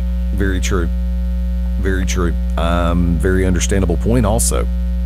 And but, we've done... Because we kind of got off track where I was going with this. Who do you think they have out there who can take the belt off Steen and would make, you know, a believable champion? Do you put it back on somebody who's been there, like a Davey Richards, or what do you do? I don't think Richards is the best choice to put the belt back on. If anything, I'll go ahead and put the prodigy Mike Bennett into the world title spot. You know, and okay, we're gonna play for a second. We're going 20 after the hour, and we got about 9 minutes left here on the live edition this Sunday night thing. I'll explain that after when we get off air. But in my book right now, in Ring of Honor, you need a flagship for that company. I like Kevin Steen. I've never not liked Kevin Steen. But I don't think Kevin Steen is it as far as the world champion goes. The last few interviews that they've done as Scum have been lackluster at best, lackadaisical at best. I think the spokesman for Scum should be Steve Corino, because I think Corino has a more defined presence. Whether he I think he carries himself best out of the 3 of them. I don't know what's happened to Kevin Steen. His last few appearances just in front of a microphone. Okay, I'm going to talk about the match and what I'm going to do and how upset I am, rather than being the Kevin Steen that we all know about and the Steen that we all appreciate and respect in this business as fans and as workers, wrestlers, all of the above, personalities in this business. And I think right now, logistically speaking, on the record, the strongest personality that they have right now in the singles run, not tag, but singles, is the prodigy Mike Bennett. I think they have to find a way to get the belt on him, with or without Kanellis, with Brutal Bob. I like Brutal Bob. He's cool as hell in my book. And don't get me wrong, I like Jimmy Jacobs and I like Steve Corino. I don't dislike anything they're doing, but I just don't think that they are the front image that ROH desperately needs right now, going into 2013. Hell, in a perfect world, I'd put the belt on Nigel McGuinness. If he were still active in the ring, I'd put the belt on McGuinness, because he can carry that company on his shoulders. His personality, his charisma, his style is that damn good. And Mark, I'll turn it back to you. Who do you put the belt? What move right now can ROH make to put itself back in the driver's seat? Right now, there is no move that they can do. They're going to have to wait it out. They're going to have to see if somebody maybe, you know, like a Cassius Ohno, Chris Hero, or an Antonio Cesaro, Claudio Castagnoli, see if they get cut. And then they can bring them back. Cesaro's not going to get cut. What about Tyler Black, Seth Rollins? I think that he would be a strong choice, but he's too hot right now in the Shield. Exactly. So, hell, if they had never signed Ambrose Moxley, he would have been perfect. Dude's phenomenal on the microphone. Hell, he was tearing it up down in FCW NXT. Yeah, I mean, so much so that they kept him off for like the last 3 or 4 months because they kept saying they were going to bring him up. Yeah. But, I don't know. Things are up in the air for ROH, and I feel bad for them. I think there is a light at the end of the tunnel. But like I said, I genuinely believe right now in the television championship picture and in the world title picture, there are two singles titles. I think the tag title situation is fine. It's developed beautifully. Yeah. The TV titles almost become forgotten, and I don't know if they have a complete lack of faith in Adam Cole because of that. And for the love of God, please don't put that sumbitch on Matt Hardy. Please, for the love of God, no. Nah, I'm pretty sure Matt Hardy sees that beneath himself, or beneath him, but whatever. Yeah. Well, I'm sure he does. The rest of us don't, but I think for him that ROH TV title would be a step up. But please, for the love of God, don't let him don't make that step happen. Yeah. Well, all right, so I know we're trying to wrap up stuff, but I'm gonna hit you with two things. Let me know what you think so far. One, the obvious face turn of The Miz, and two, the working on face turn of ADR. Although, if what I read correctly, the SmackDown that they taped, he runs over Santa Claus at the beginning of the opening of next week, of this coming, or a week from yesterday's SmackDown. He runs over Santa Claus. But for the most part, they're trying to turn, they have turned Miz face, and they're trying to turn ADR face. I mean, how do you think it's going to play out? I think the Miz turn is overdue. I think that Mike Mizanin has had the building blocks in place since his return. When he came back, he should have come back face instead of coming back heel. After the hiatus, I think that they continued to keep him heel to continue to test the waters to see exactly where he stands with the WWE Universe. Because believe it or not, that cheer pop, because I'll remind you of a circumstance on a SmackDown show where Eddie Guerrero was still heel working against an Edge face at San Diego. And then when that match was said, done, and over with, the ovation that Eddie Guerrero received was the immediate precursor to Lie, Cheat, Steal going good guy, which was a beautiful move on their part. And I think even if Guerrero had stayed heel or somewhat in between, he would still be spoken with in the breath that everybody does to this day, because he genuinely was one of the best. I think the Mizanin face turn was overdue. I think that as they have made that progression, they've done it properly. But he's going to need that one big splash to cement that positioning to where, going into Survivor Series, we all thought it was going to be Miz turning on the team. And he didn't do it. They didn't run it that way. And I was happy to see that. Alberto Del Rio, I think, is a one-trick pony in the WWE. And I think that they needed to turn him face because he was getting stale. And for as much as, and just in my opinion, ADR's character was getting stale. It's just the same thing.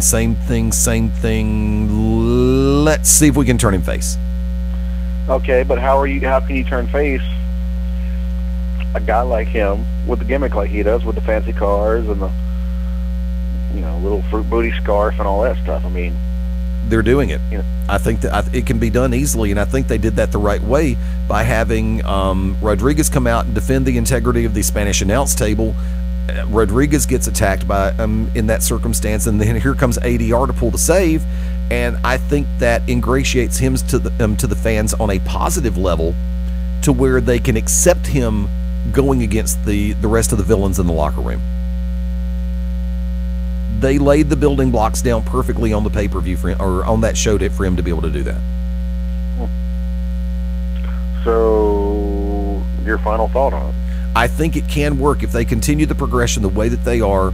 And, I think that for him driving into the arena, honk, honk the horn, the introduction of him by Rodriguez, I think, depending on who they put against him in the initial run, is going to be a pure telltale as to how well it's going to work. Well, in your opinion, who would that be? Oh, God. Because they're mainly turning him, one, for freshness, and two, Sin Cara's out hurt again, or possibly wellness violation, who knows. Same thing with Ray. Ray's just getting on my nerves. That's why Ray needs to just go ahead and hang it up. So they're looking for, that strong Latin face influence. So who's he going to have to go against? I don't know. Let me get back to you on that one. Let me weigh the pros and cons of the roster, because knee-jerk reaction, I can't think of anybody that would be, unless they keep it in the Shield. See, I don't know. Once this whole Shield thing is said and done, because mainly they're just fighting with Ryback and Team Hell No. Yeah. Well, what do you do? What do you do with those three afterwards? You know what I'm saying? I think you keep them as a faction. I think you keep the integrity of the Shield as the faction and bring in, gently and slowly bring in new members, and then have some cycle out. And I think Ambrose is going to be, he's right now pigeonholed as the leader of the Shield. Well, of course. I mean, he's the freaking, he's got the chops to cut the promos, so why not? Exactly. I mean, don't get me wrong, Seth Rollins can cut promos, but not like Dean Ambrose. And then we all know Roman Reigns. I don't care what people, everybody's saying that, they're touting that Roman Reigns is going to be the breakout star, and Roman Reigns this and Roman Reigns that. Look, man, I've watched when he was Roman Liaki and freaking... He's too cardboard. FCW. I mean, he's got a phenomenal look. Yeah. But, you've been around the business to know that you can have the $1 million body and everything, but if you don't have the charisma and if you don't have the ability to cut a promo,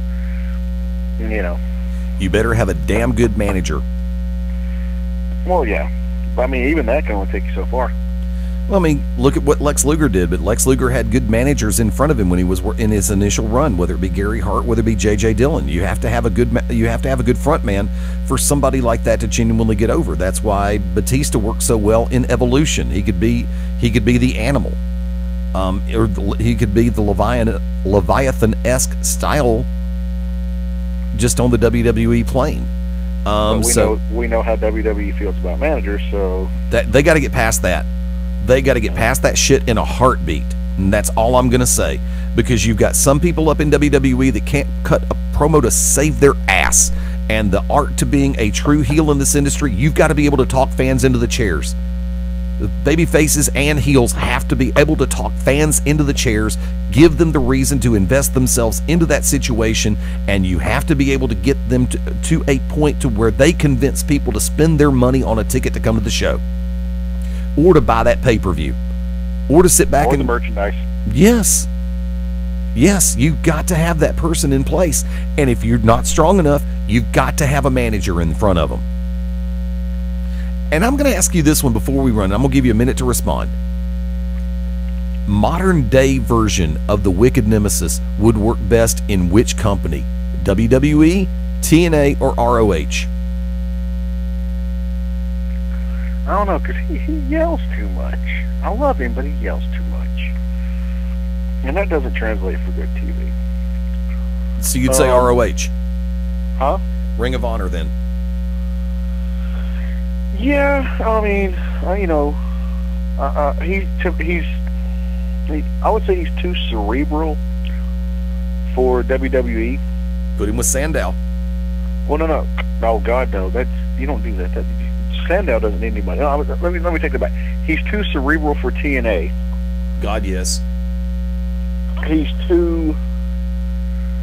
I mean, if he's going to be a manager, he's... And then, he's gotten over this hurdle and everything, but, especially now that WWE's bringing in smaller guys like Punk and Daniel Bryan and all that, he's too tall. Yeah. I mean, that's the only thing I think would work against him in WWE, that he's too tall. And I'm sure he's probably, if he hears this, he'll be cussing me out. But, probably. But yeah, he's too and the cerebral part is not his problem. That's just, that's TNA's problem. Yeah. But I mean, I think he would fit best in Ring of Honor. Just don't yell so much. Yeah. We'll tell you what, folks, we're going to head in that direction. Maybo, real quick, shameless plugs. I don't care. I'm eating freaking food. Leave me alone. Okay, you can find Mabo at MA_BO over on Twitter. You can find him on Facebook at Mabo triple XL, right? What? You can find Mark Bowman over on Facebook, but I think it's it's Mabo XXL. Just type in Mark Bowman. There you go. Find the Wicked Nemesis at Wicked Nemesis over on Twitter. You can find him at The Wicked Nemesis Enoch Tessarian over on Facebook. God Knows Funny or Die, LinkedIn, Google+, all of the above. Yours truly at Fast Eddie Lane, as well as FastEddieLane.com. Check out the website. A lot of updates being done. From that vantage point, at Beyond Ringside over on Twitter, Facebook.com/Beyond Ringside Live, and of course, BeyondRingside.com. Yours truly and Wick will be back this time, coming Wednesday night for the To Be Determined show right here on TNT-radio.net and through the Beyond Ringside Radio Network. Global Championship Wrestling's GCW Radio will be returning next Sunday night, 9 p.m. Central, 10 o'clock Eastern. Hey, why weren't you guys on TV this week? We're taking December off. We took December on a hiatus. We're going to be back on January the 6th at 1 a.m. on CW21. Thank you to Matt. They couldn't put together a best of? Well, long story. We'll talk off air. Don't worry about it. Special thank you to Mad Dog Matt Denton for joining us. You can find him at Words from Prism, PRISM, over on Twitter. And Matt, dude, always a pleasure. We'll see you next week, guaranteed. Folks, we're going to be back next week. Going to have a lot of returning voices here on Beyond Ringside. Looking forward. No, we won't. Yes, we will. They'll all chicken out. Yeah, probably. Bunch of bastards. However, special thank you once again to the original bones, John Shattuck, for joining us here this week. And folks, we're going to be back at it next Sunday night, 5:30 Central, 6:30 Eastern, 3:30 Pacific. Ha! I got them all right the first time. For the Wicked Nemesis, for Matt Denton, for Mark Mabo Bowman. Merry Christmas, whatever you celebrate. I say Merry Christmas, but, if you do the Kwanzaa, today actually is Festivus. But if you do the Kwanzaa and the Ramadan and the Hanukkah from a couple weeks back or whatever, but Merry Christmas. Be thankful for what you have. A lot of people in this day and age think it's all about the gifts. Even some of my own family, they'll start in at Thanksgiving talking about, well, Christmas isn't going to be, what it used to be. I don't care. Being able to get together. And you know what? I ain't got no money this year to get nobody nothing. And I've been depressed all day about it. But you know what? As long as I can go and I can see my mom, see my grandmother, my aunts, uncles, and cousins, and we get to experience Christmas, gifts or no gifts, that's what matters. Yep. So go out there, spend time with your family, the ones you like. Don't have to spend time with the ones you don't like. There you go. And just accept it for what it is, man, and everybody have a Merry Christmas. That's all. Just have a Merry Christmas. You got it. And whip your cock out. You had to get that one in, didn't you? So that was for Wicked. Wicked understands whip your cock out. There you go. Cock-a-doodle-doo. Cock-a-doodle-doo, damn it. Until next time, this is the Magic City Motor Mouth, Fast Eddie Lane, saying, we hope everybody has a great Christmas, no matter how you celebrate. Whether you celebrated Hanukkah, Ramadan, Festivus, Kwanzaa, Christmas, of course, right around the corner. From me and my family, and from me and my house, we say Merry Christmas. Until next time, we'll see you next Sunday, right here for Beyond Ringside. Bye for now. Yeah. Get your cock out. Rock out with your cock out, huh? When they boom the